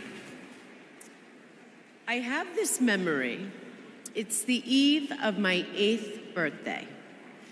Dad is still in D.C., tending to urgent matters in the Senate. That night, as a surprise, Mom told me, Bo, and Hunter to get in the car. I remember pulling up to the Wilmington Amtrak station, riding up the escalator to the platform. The train stops, doors open, and Dad steps out.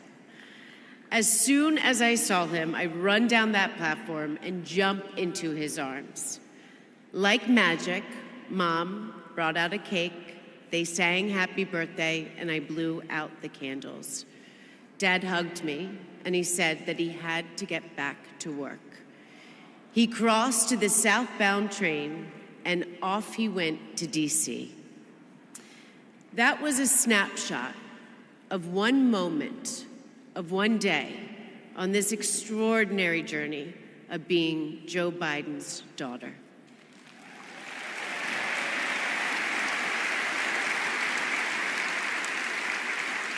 Joe Biden is the OG girl dad.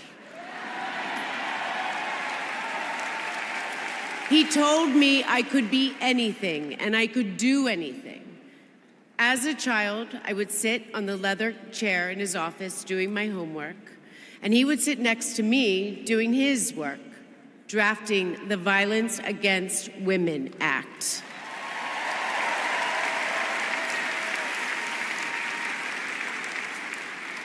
And he wasn't just a girl dad.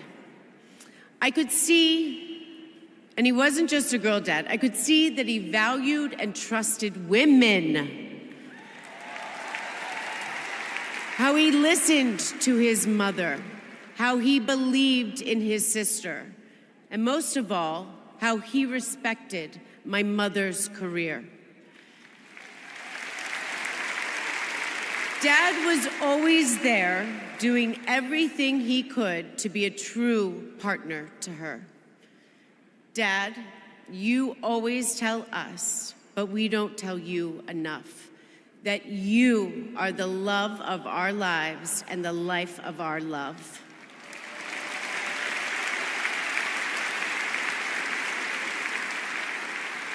I had my wedding reception in my parents' backyard. At the time, my dad was vice president. But he was also that dad who literally set up the entire reception. He was riding around in his John Deere four-wheeler, fixing the place settings, arranging the plants, and by the way, he was very emotional. I thought that I would be a mess, but he was the one crying, and I was the one who had to comfort him. Before he walked me down the aisle, he turned to me and said that he would always be my best friend.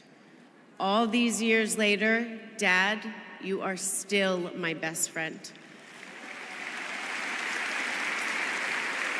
His example in service inspired my career. I'm a social worker in Philadelphia.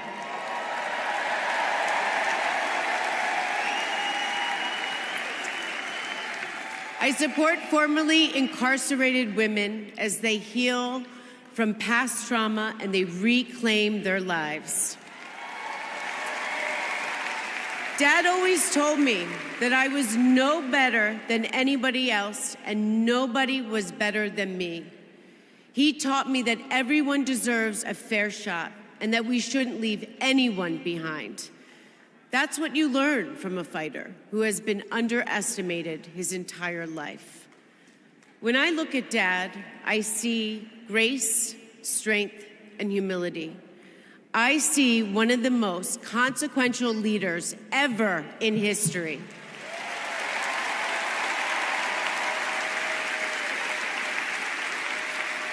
And I also know that he never stops thinking about you, about your dreams, about your dignity, about your opportunities, about your family. Dad knows that family is everything. When Hunter and I lost our brother Bo to cancer in 2015, the grief and the pain felt like it might never end. Dad had the capacity to step out of his own pain and absorb ours. And I know that Bo is here with us tonight, as he is always with us.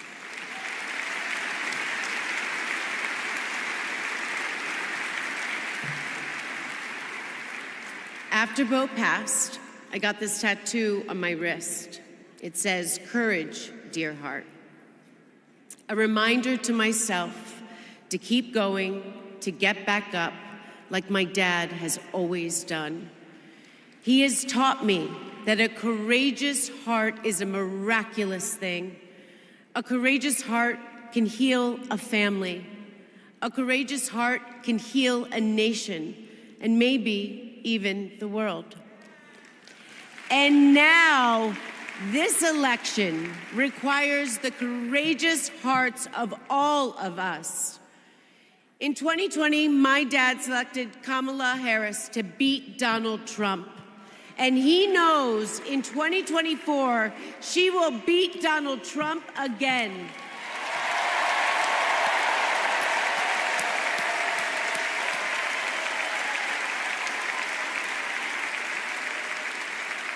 So tonight, I am asking you, if you stood with us in 2020, call upon your courageous heart. Stand with us today. Work harder than you have ever worked before in your life. This is the fight of our lifetime. Our freedom, our democracy, our reproductive rights. All of this, all of it is on the ballot. And I know together we can do this because my dad helped show us the way. And now I would like to introduce my father, your 46th President of the United States, Joe Biden.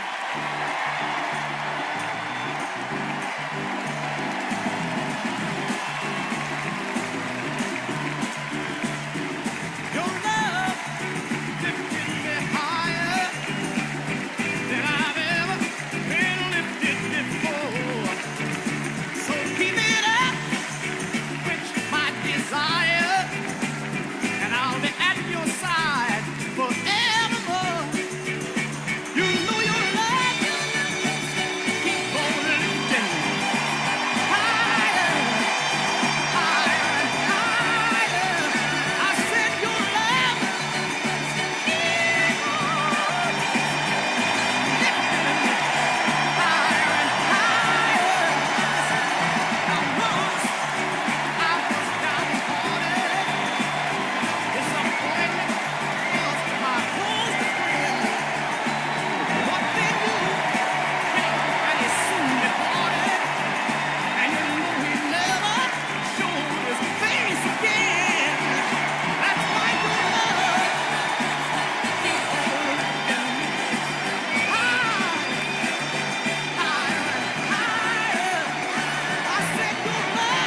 Thank you.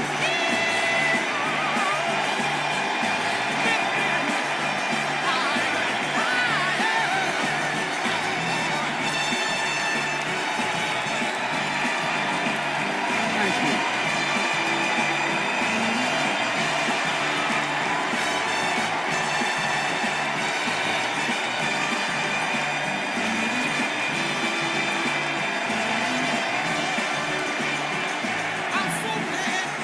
Thank you, thank you, thank you.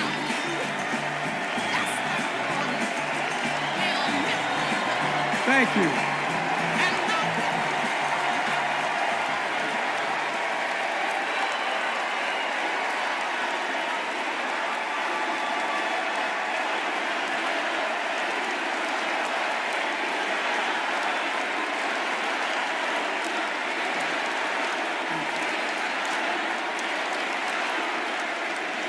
Thank you, thank you, thank you.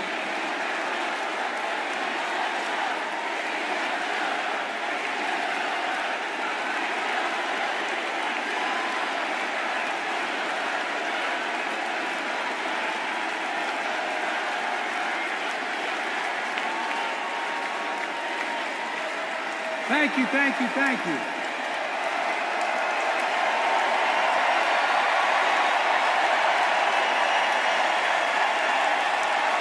Thank you.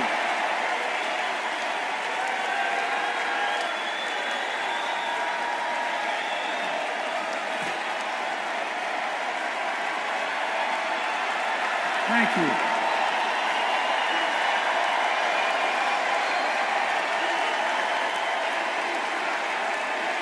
Thank you. I love you. Thank you.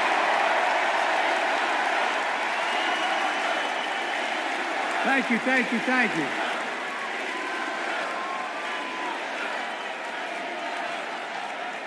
That was my daughter.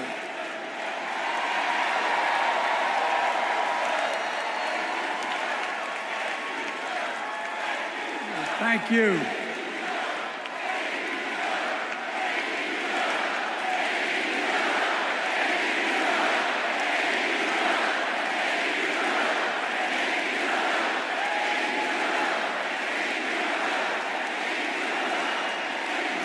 Thank you, thank you, thank you.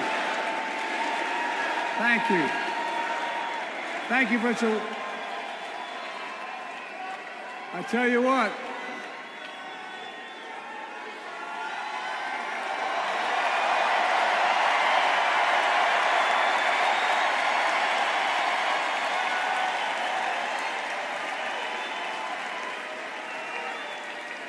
To my dearest daughter Ashley, God love you, you're incredible. Thank you for that introduction and for being my courageous heart, along with Hunter and our entire family, and especially our rock, Jill.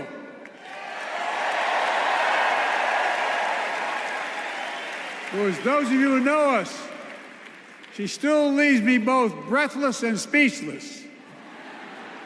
Everybody knows her. I love her more than she loves me. She walks down the stairs and I still get that going boom, boom, boom. Y'all will know me. No, I'm kidding.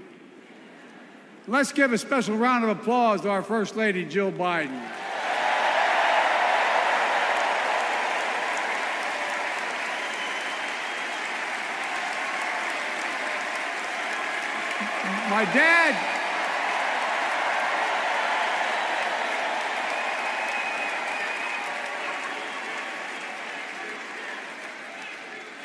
My dad used to have an expression, for real. He'd say, Joey, family is the beginning, the middle, and the end. And I love you all. Folks. And America, I love you.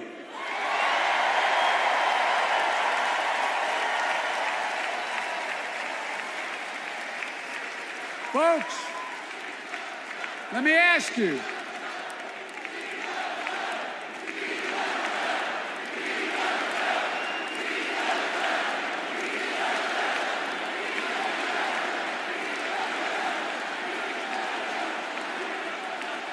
Let me ask you,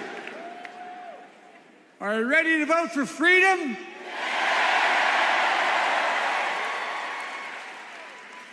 Are you ready to vote for democracy and for America? Let me ask you, are you ready to elect Kamala Harris and Tim Walz, President and Vice President of the United States?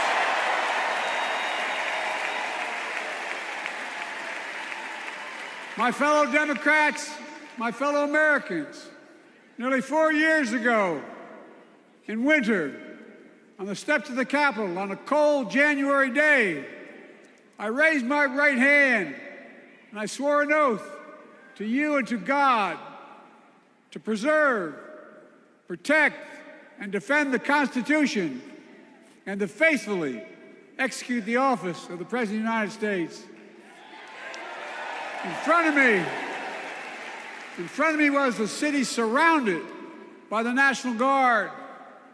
Behind me, a Capitol that just 2 weeks before had been overrun by a violent mob. But I knew then, from the bottom of my heart, that I knew now, there is no place in America for political violence. None. You cannot say you love your country only when you win.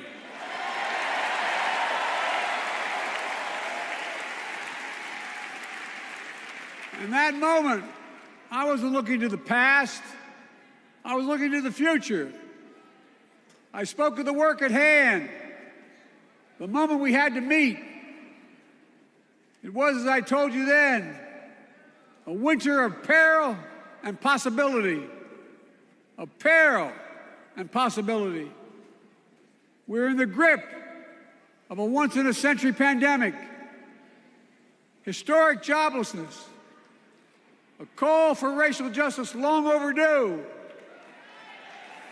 clear and present threats to our very democracy.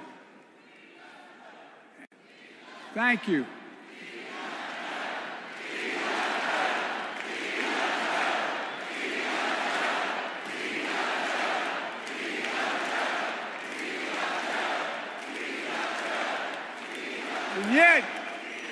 And yet I believed then, and I believe now, that progress was and is possible. Justice is achievable. And our best days are not behind us, they're before us.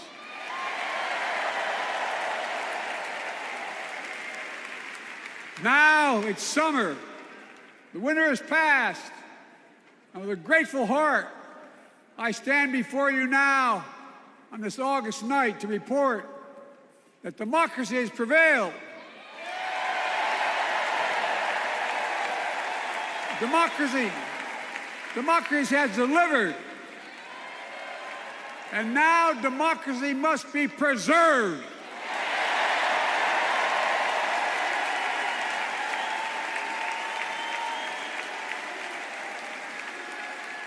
You've heard me say it before. We're facing an inflection point. One of those rare moments in history when the decisions we make now will determine the fate of our nation and the world for decades to come. That's not hyperbole, I mean it literally. We're in a battle for the very soul of America. I ran for president in 2020 because of what I saw in Charlottesville in August of 2017. Extremists coming out of the woods, carrying torches, their veins bulging from their necks, carrying Nazi swastikas, and chanting the same exact anti-Semitic bile that was heard in Germany in the early 30s. Neo-Nazis, white supremacists, the Ku Klux Klan, so emboldened by a president then in the White House that they saw as an ally. They didn't even bother to wear their hoods. Hate was on the march in America. Old ghosts and new garments, stirring up the oldest divisions stoking the oldest fears, giving oxygen to the oldest forces that they long sought to tear apart America. In the process, a young woman was killed. When I contacted her mother, I asked about what happened. She told me. When the president was asked what he thought had happened, Donald Trump said, and I quote, "There are very fine people on both sides. My God." That's what he said. That is what he said and what he meant. That's when I realized, had listened to the admonition of my dead son, I could not stay in the sidelines. So I ran.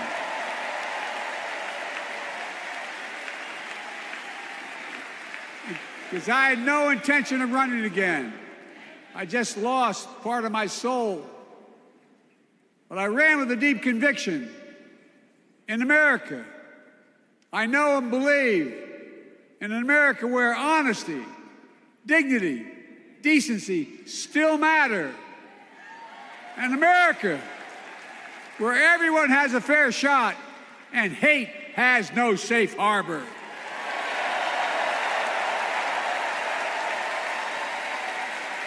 An America where the fundamental creed of this nation, that all of us are created equal, is still very much alive.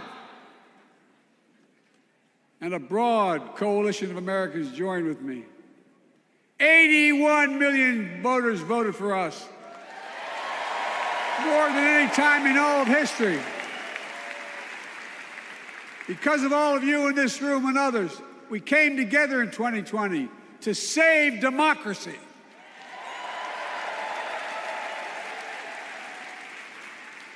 As your president, I've been determined to keep America moving forward, not going back, to stand against hate and violence in all its forms, to be a nation where we not only live with but thrive on diversity, demonizing no one, leaving no one behind, and becoming the nation that we profess to be. I also ran to rebuild the backbone of America, the middle class.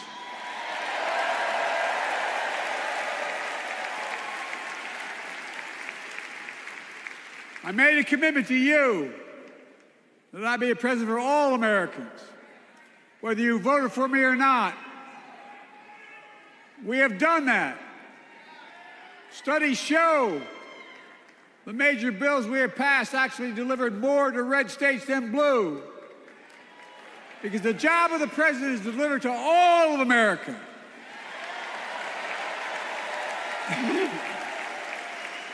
Because of you, and I'm not exaggerating, because of you, we've had one of the most extraordinary 4 years of progress ever, period. When I say we, I mean Kamala and me. Just think about it. COVID no longer controls our lives. We've gone from economic crisis to the strongest economy in the entire world. Record 16 million new jobs. Record small business growth. Record high stock market. Record high 401ks. Wages up and inflation down, way down, and continuing to go down.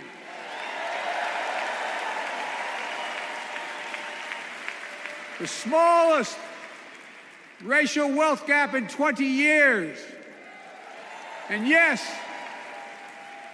we both know we have more to do, but we're moving in the right direction. More Americans have peace of mind that comes from having health insurance. More Americans have health insurance today than ever before in American history.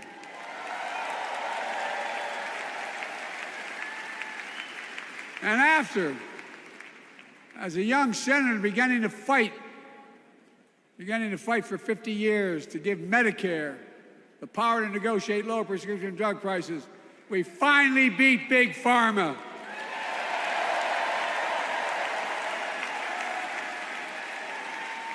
And guess who cast the tie-breaking vote?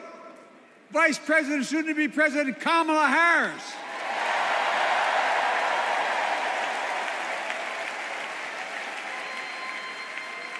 And now it's the law of the land. Instead of paying $400 a month for insulin, seniors with diabetes will pay $35 a month. The law we passed already includes, starting in January, every senior's total prescription cost can be capped at $2,000 no matter how expensive the drugs they have.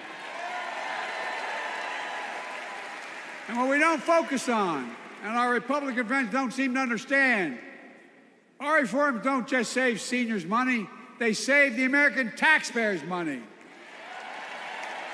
You know what we just passed saves? It saved $160 billion over the next decade. That's not hyperbole. It's because Medicare no longer has to pay those exorbitant prices to the big pharma. But look, well, thank you, Kamala, too. Look, folks,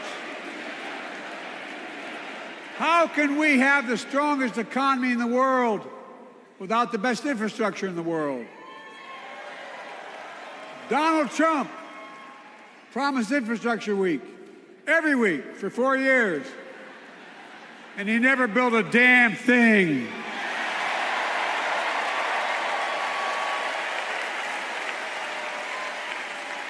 But now, because of what Kamala and I have done, remember we were told we couldn't get it done. Remember when we came into office, we couldn't get anything passed? But right now, we're giving America an infrastructure decade, not week. We're modernizing our roads, our bridges, our ports, our airports, our trains, our buses. We're removing every lead pipe from schools and homes so every child can drink clean water. We're providing affordable high-speed internet for every American, no matter where they live, not unlike what Roosevelt did with electricity. And so much more. We are uniting the country. We're growing our economy. We're improving our quality of life. And we're building a better America.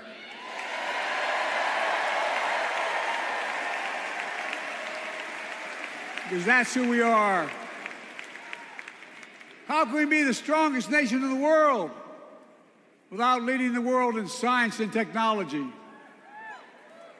After years of importing 90% of our semiconductor chips from abroad, which America invented those chips, our Chips and Science Act meant that private companies from around the world are now investing literally tens of billions of dollars to build new chip factories right here in America.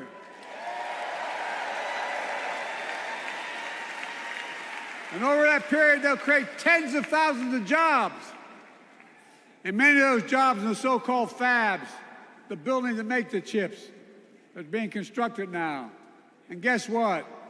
The average salary in those fabs, size of a football field, will be over $100,000 a year, and you don't need a college degree.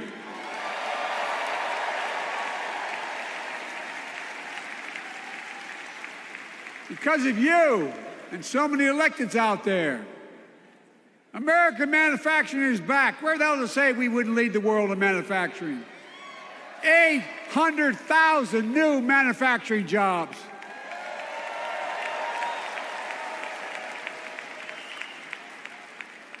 Our Republican friends and others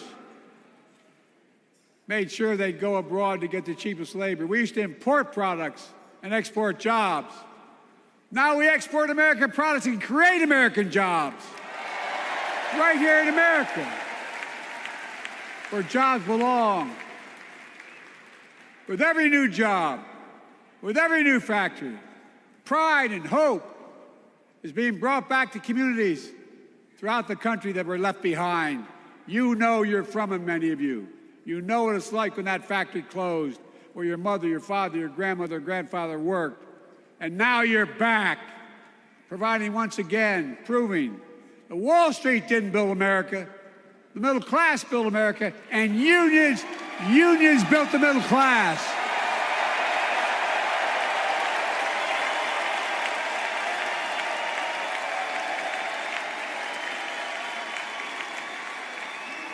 It's been my view since I came to the Senate. And that's why I'm proud to have been the first president to walk a picket line.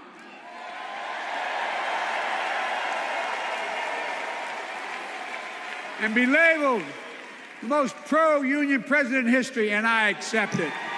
It's a fact.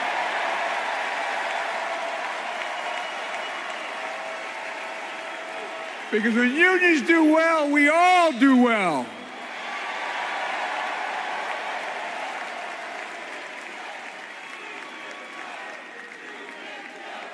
You got it, man. You got it.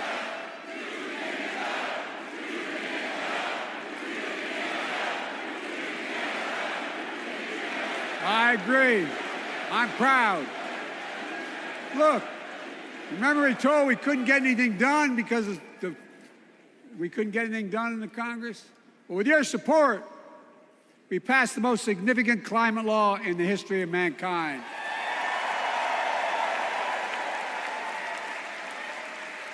Over $370 billion. Cutting carbon emissions in half by 2030. Launching a climate corps, similar to AmeriCorps and Peace Corps, creating tens of thousands of jobs for young people of the future who are going to make sure this continues.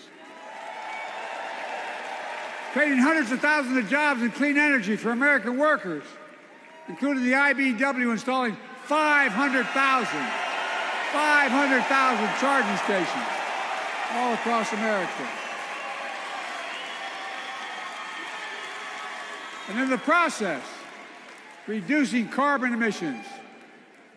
And we're seeing it. We're seeing to it that the first beneficiaries of environmental initiatives are those fence-line communities that have been smothered by the legacy of pollution. Louisiana and Delaware, Route 9. All the factories, all those chemical factories are right next to the poorest neighborhoods. They're the ones we're going to bring back.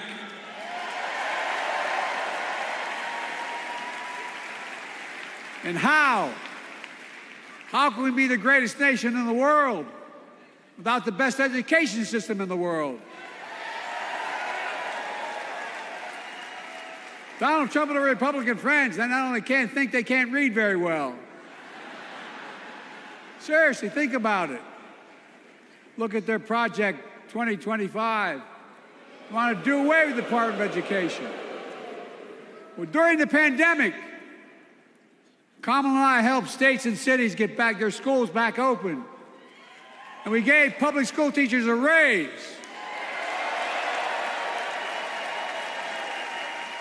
We created apprenticeships with businesses and communities, putting students on a path to a good paying job, whether or not they go to college.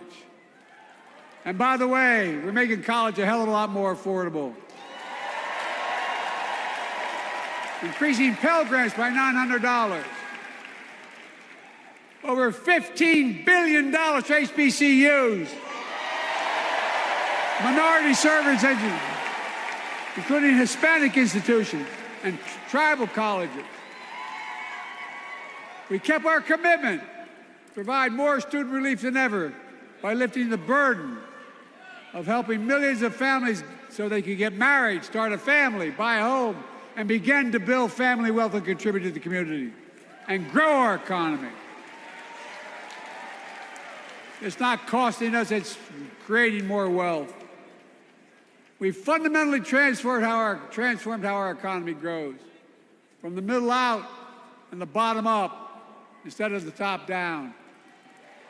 You know, my dad used to say there wasn't a whole hell of a lot to drop down on my kitchen table at the end of the month. I come from a basic middle-class family, 3-bedroom house, 4 kids, a grandpop living with us, decent neighborhood, but never a penny to spare.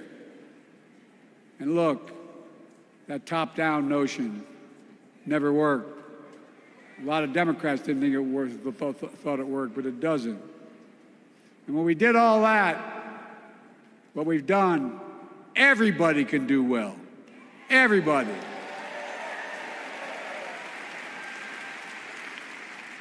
Donald Trump calls America a failing nation. No, I'm serious. But think about this. Think about this. He publicly says to the whole world, I'm going to say something outrageous. I know more foreign leaders by their first names and know them well than anybody alive. Just because I'm so damn old. But I'm not joking. Think of the message he sends around the world when he talks about America being a failing nation. He says we're losing. He's the loser. He's dead wrong.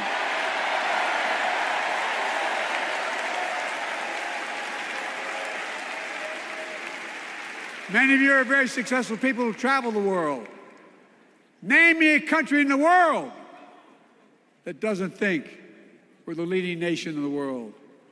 Without America, not a joke, think about it. I'm being literal.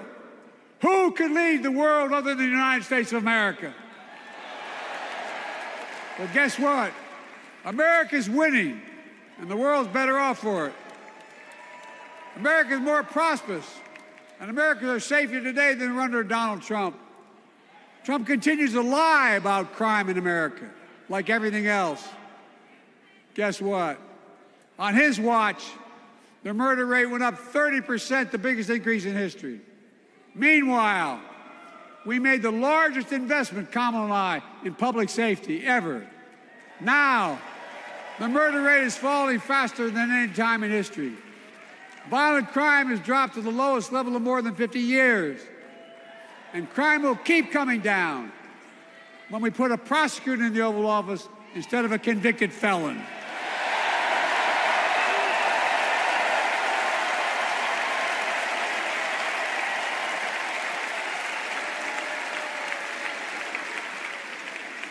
And folks, the distinguished senator from the C Senate from California and I passed the first ban on assault weapons. And guess what? It worked. If we care about public safety, we need to prevent gun violence. And what makes me ashamed when I travel the world, which I do, more children in America are killed by a gunshot than any other cause in the United States. More die from a bullet than cancer, accidents, or anything else in the United States of America. My God. That's why Kamala and I are proud. We beat the NRA when we passed the first major bipartisan gun safety law in 30 years.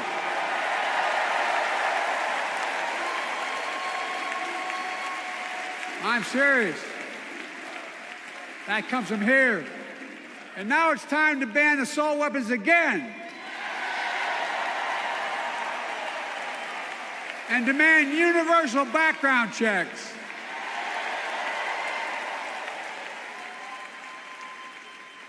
It's hard. I never thought I'd stand before a crowd of Democrats and refer to a president as a liar so many times. No, I'm not trying to be funny. It's sad. Trump continues to lie about the border. Here's what he won't tell you. Trump killed the strongest bipartisan border deal in the history of the United States that we negotiated with the Senate Republicans. It took 4 weeks. Once it passed, and never acknowledged the most expansive border change in American history. He called senators to say, don't support the bipartisan bill, because he said it would help me politically and hurt him politically. My God. No, I'm serious. Think about it. Not a joke. Ask even the press who doesn't like me. They'll tell you that's true. Typically, Trump, once again, putting himself first and America last. Then I had to take executive action. The result of the executive action I took Border encounters have dropped over 50%. In fact, there are fewer border crossings today than when Donald Trump left office. And unlike Trump, we will not demonize immigrants, saying they're the poison of blood of America. Poison the blood of our country. Kamala and I are committed to strengthening legal immigration, including protecting dreamers and more.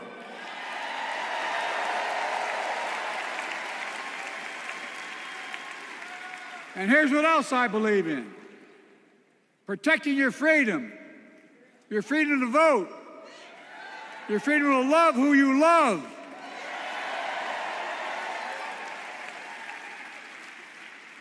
and your freedom to choose.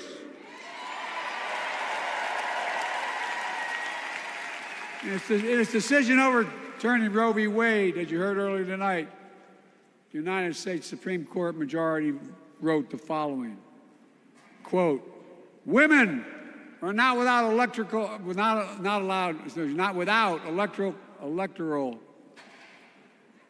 or political power."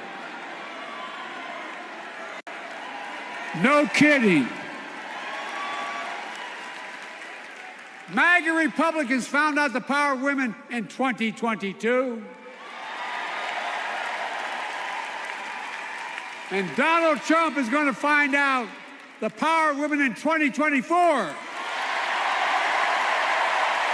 Watch.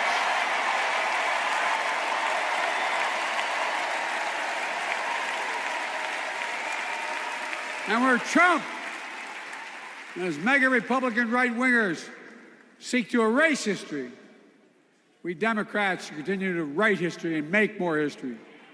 I'm proud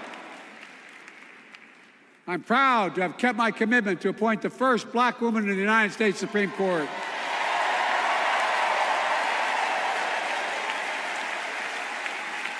Ketanji Brown Jackson, a symbol for every young woman in America that you can do anything. I'm proud that I've kept my commitment to have an administration that looks like America and that taps in to the full talent of our nation. The most diverse cabinet in history, including the first black woman of South Asian descent to serve as vice president. And will soon serve as the 47th president of the United States.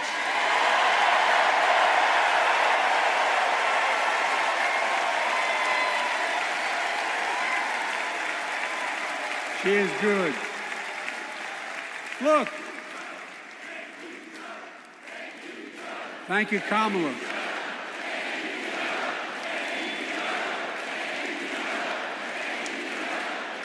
Folks, I've long said we have many obligations as a nation, but I got in trouble years ago for saying I'd make no apologies. We have only one truly sacred obligation: to prepare and equip those we send to war and care for them and their families when they come home and when they don't. That's why I'm so proud to have written and signed the PACT Act,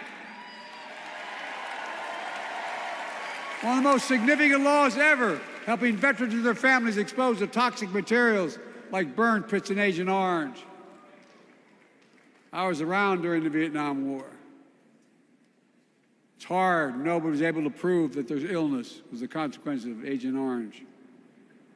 And no one was able to prove initially that because they lived in burn pits like my son lived next to in Iraq for a year, that is the cause of their illness. But because of the PACT Act,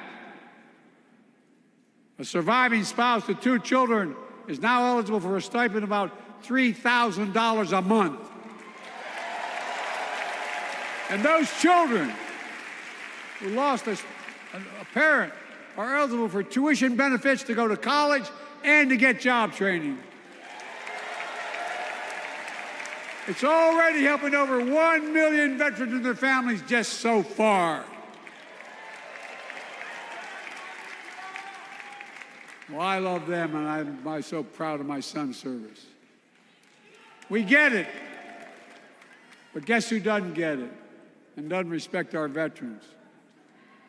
We know from his own Chief of Staff, the 4-star General John Kelly, that Trump, when in Europe, would not go to the grave sites in France. The brave service members who gave their lives to this country, he called them suckers and losers. Who in the hell does he think he is? Who does he think he is? There's no words for a person. They are not the words of a person not worthy of being commander-in-chief. Period. Not then, not now, and not ever. I mean that. I mean that from the bottom of my heart.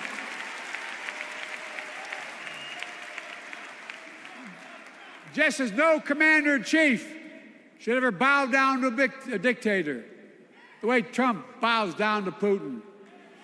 I never have, and I promise you, Kamala Harris will never do it. Will never bow down. When Trump left office, Europe and NATO was in tatters. Not a joke.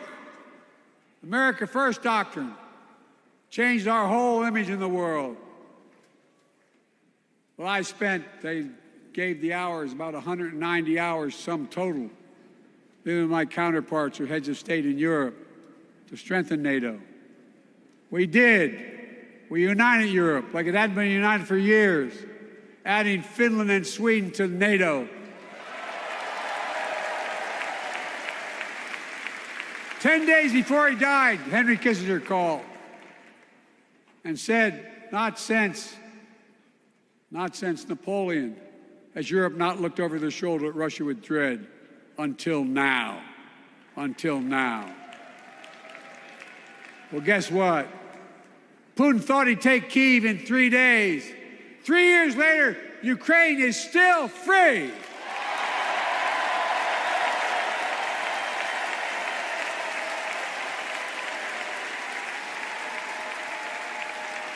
When I came to office, the conventional wisdom was that China would inevitably surpass the United States. They haven't noticed. No one's saying that now.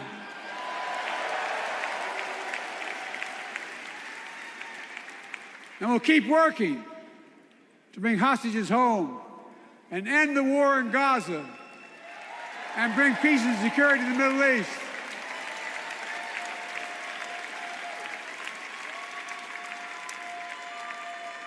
As you know, I wrote a peace treaty for Gaza. A few days ago, I put forward a proposal that brought us closer to doing that than we've done since October 7th. We're working around the clock, my Secretary of State, to prevent a wider war and reunite hostages with their families and surge humanitarian health and food assistance into Gaza now. To end the civilian suffering of the Palestinian people, and finally deliver a ceasefire and end this war.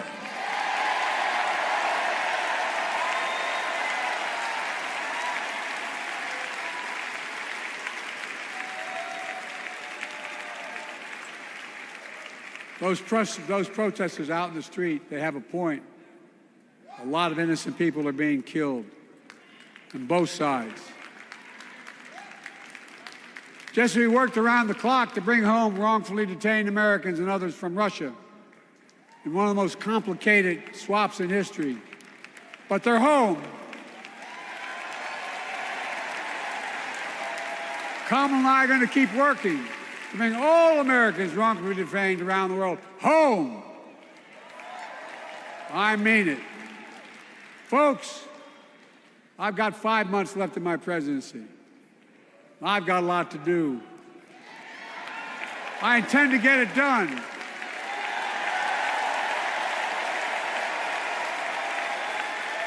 It's been the honor of my lifetime to serve as your president.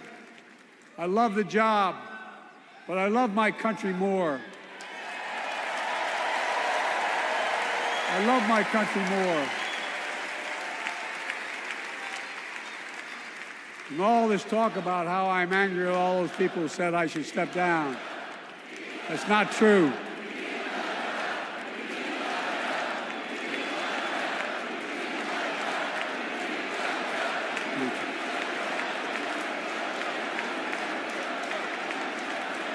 I love my country more, and we need to preserve our democracy.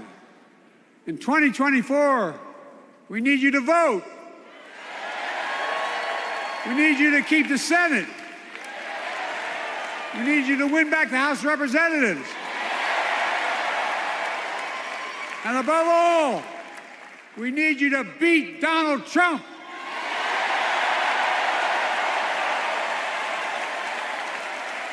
And elect Kamala and Tim, President and Vice President of the United States of America. Look, they'll continue to lead America forward, creating more jobs, standing up for workers, growing the economy, lower the cost to American families so they just have a little more breathing room. We've made incredible progress, but we have more work to do. And Kamala and Tim will continue to take on corporate greed and bring down cost of food. They'll keep taking on Big Pharma and making insulin $35 a month, not just for seniors, but for everyone in America. And capping prescription drug costs at a total of $2,000, not just for seniors, but for everyone. And folks, that's going to save America again tens of billions of dollars. Folks, they'll make housing more affordable, building 3 million new homes, providing $25,000 down payment assistance for the first-time home buyer, more than the 10 we approved.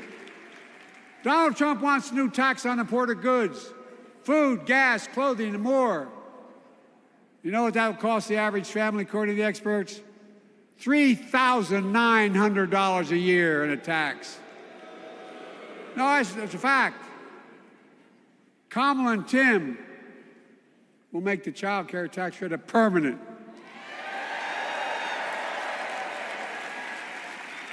Lifting millions of children out of poverty and helping millions of families get ahead.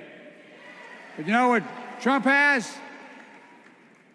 He created the largest debt any president had in 4 years with his $2 trillion tax cut for the wealthy. Well, Trump has a new plan. He wants to provide a $5 billion tax cut for corporations and the very wealthy. Read it. Put us further in debt. And folks, you know we have 1,000 billionaires in America. You know what their average tax rate they pay? 8.2%. If we just increase their taxes we proposed to 25%, which isn't the highest tax rate even, it would raise $500 billion new dollars over 10 years. They'd still be very wealthy. Look, Kamala and Tim are going to make them pay their fair share. They'll protect Social Security and Medicare. Trump wants to cut Social Security and Medicare. Kamala and Tim will protect your freedom. They'll protect your your right to vote. They'll protect your civil rights. And you know Trump will do everything to ban abortion nationwide. Oh, he will. You know, Kamala and Tim will do everything they possibly can. That's why you have to elect a Senate and House to restore Roe v. Wade.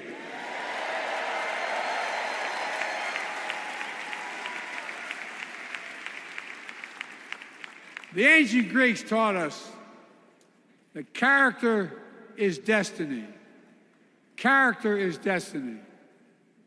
For me and Jill, we know Kamala and Doug are people of character.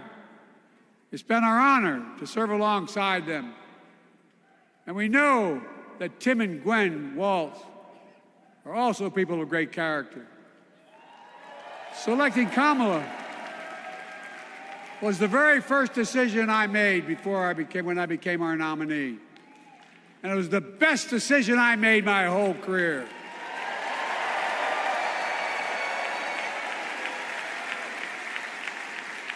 We've not only gotten to know each other, we've become close friends. She's tough, she's experienced, and she has enormous integrity, enormous integrity. Her story represents the best American story.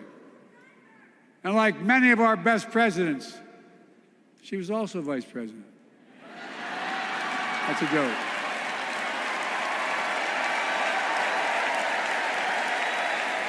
But she'll be a president our children can look up to.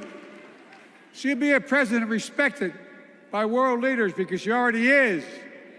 She'll be a president we can all be proud of. And she will be an historic president who puts her stamp on America's future.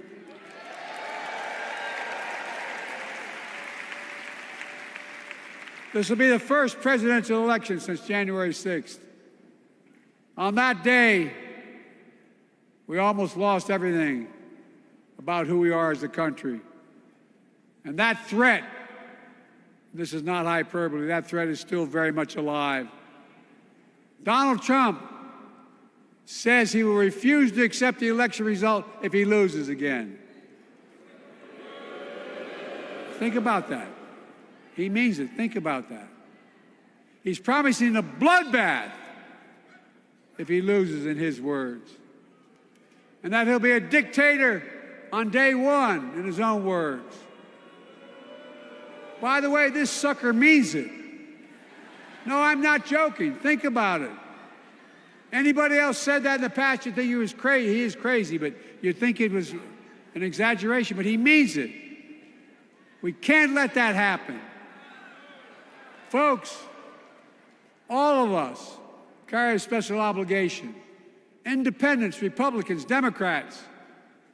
We saved democracy in 2020, and now we must save it again in 2024.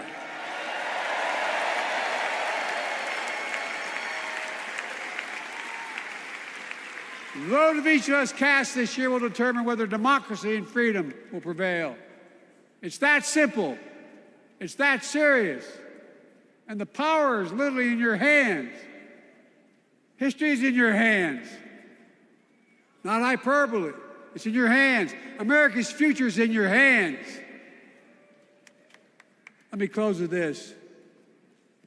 Nowhere else in the world could a kid with a stutter and modest beginnings in Scranton, Pennsylvania, and Claymont, Delaware, grow up to sit behind the resolute desk in the Oval Office.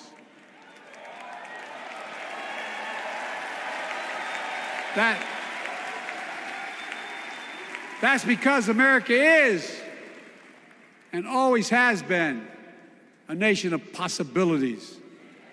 Possibilities. We must never lose that. Never. Kamala and Tim understand that this nation must continue to be a place of possibilities, not just for the few of us, but for all of us.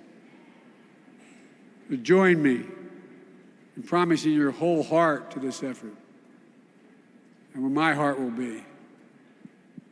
I promise I'll be the best volunteer Harrison Walz has Cam ever seen.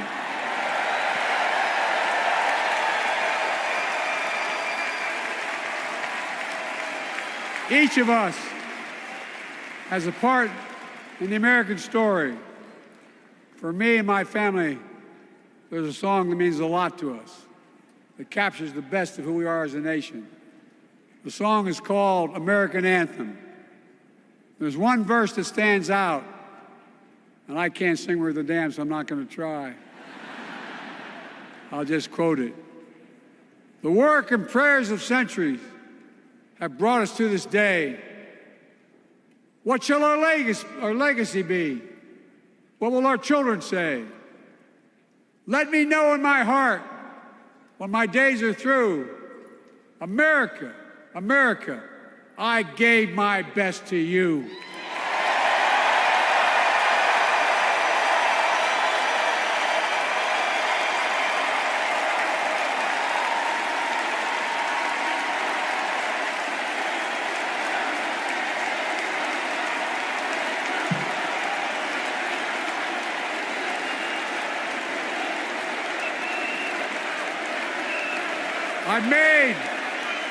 I've made a lot of mistakes in my career, but I gave my best to you.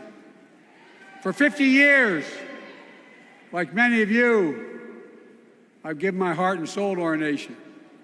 And I've been blessed a million times in return with the support of the American people.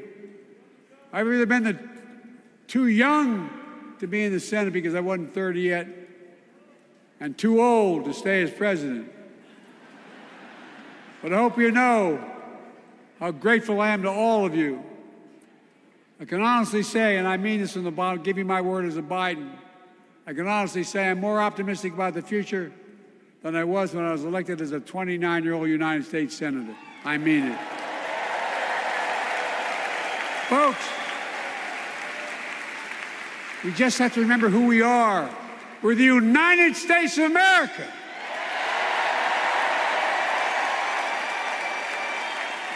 And there's nothing we cannot do when we do it together. God bless you all, and may God protect our troops. Thank you.